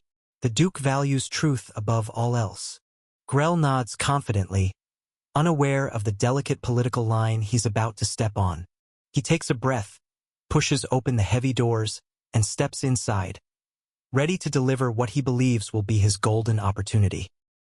Grell steps out of the Duke's audience chamber with a broad, triumphant grin stretched across his face. The moment the door closes behind him, he lets out a slow breath, shoulders dropping in relief. That went perfectly, he mutters to himself, barely containing his excitement.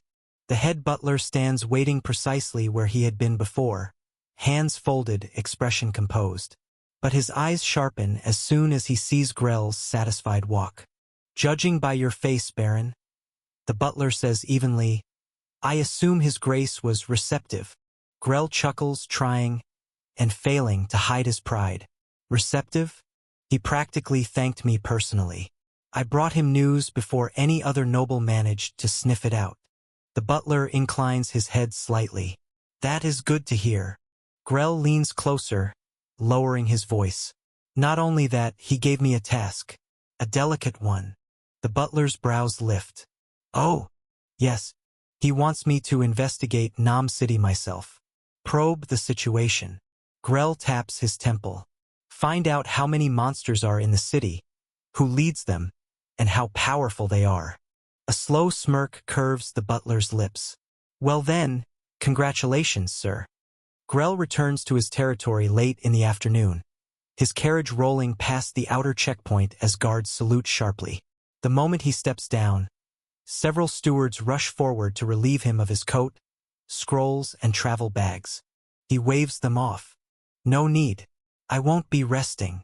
The courtyard of his manor is lively, soldiers training, servants carrying crates, blacksmiths hammering repairs late into the evening. 2 banners bearing his crest flutter in the wind, marking the seat of a baron who governs not 1, but 2 cities. Grell lifts his chin with renewed confidence. Inside the main hall, his trusted knight Sir Randon waits in full armor. A middle-level tier 6, his presence carries the weight of a veteran who's seen countless battles. He kneels on one knee the moment Grell enters. My lord, Randon says, you summoned me. Grell walks past him, pouring himself a fresh cup of tea before sitting down. Only then does he gesture for Randon to stand. I met with Duke Charles, Grell announces, voice steady but edged with pride. And I succeeded. Randon straightens, eyes sharp. You have his grace's favor, then?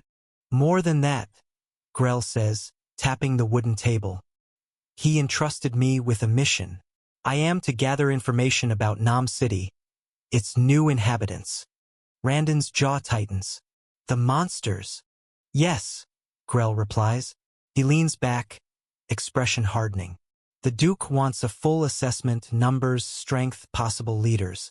With the kingdom in chaos and factions sharpening blades for the throne, every piece of information is leverage. Randon nods slowly. Then we must act carefully. He sets his cup down, his tone shifting to command. Randon, I want you to send messengers to both of my cities. Immediately. Randon clasps his fist to his chest. Who am I calling, my lord?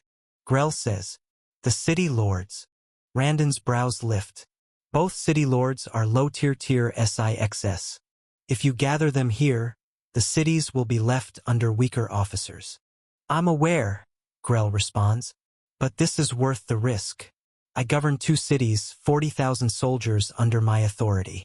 And if Duke Charles rises, he lowers his voice. We rise with him. Randon's eyes sharpen in understanding.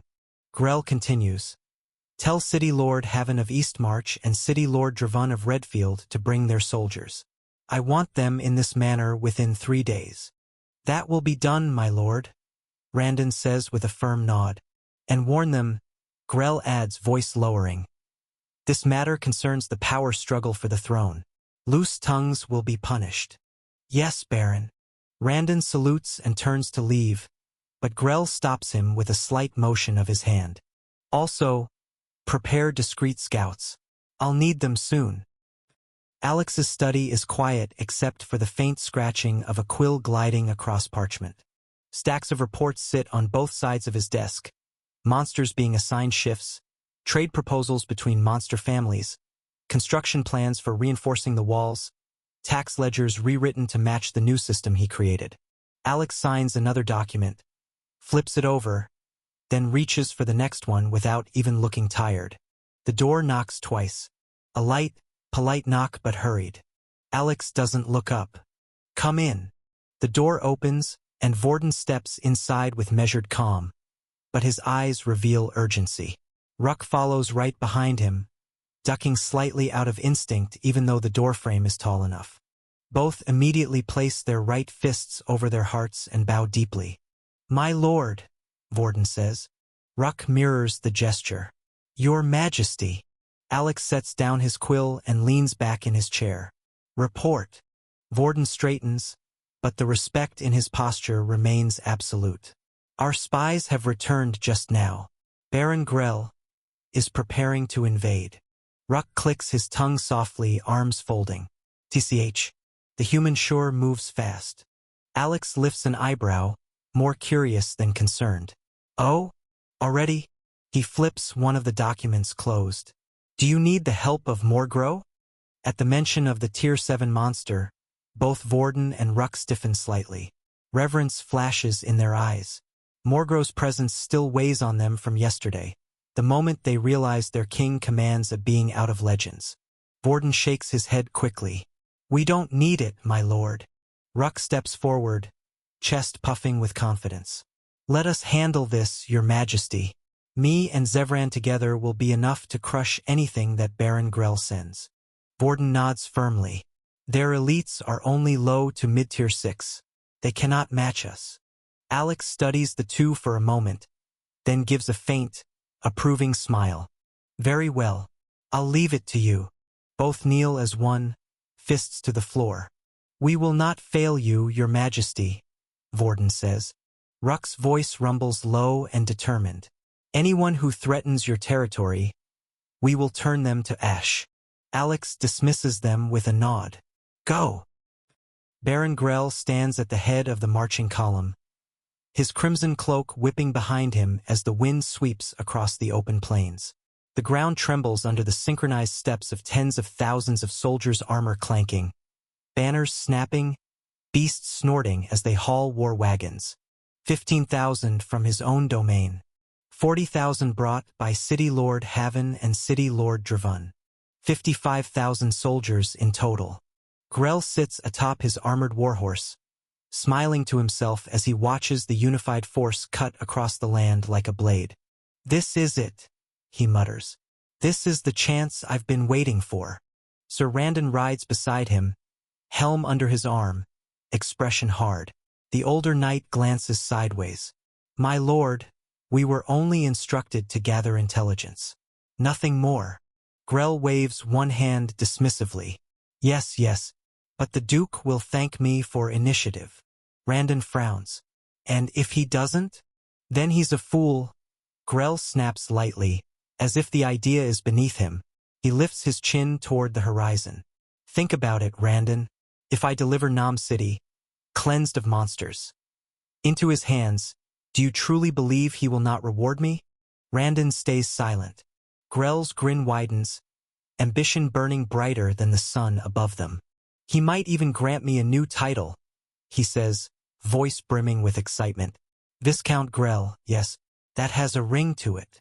Behind them, the two city lords ride in closer. City Lord Haven, thin, stern, and sharp-eyed guides his horse forward. Baron Grell, he calls. My scouts report we are halfway to Nam City. At this pace, we will reach its outskirts by tomorrow morning. Grell nods approvingly. Good. Keep the formation tight. The army continues its march. The plains are wide, open, almost peaceful. The only sounds are footsteps, armor, steel, and the distant cries of birds circling overhead. Randon narrows his eyes upward.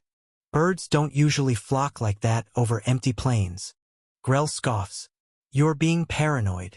Randon does not reply, but his hand drifts toward the hilt of his sword. Then, a sharp whistle cuts through the wind. Wait, Randon breathes.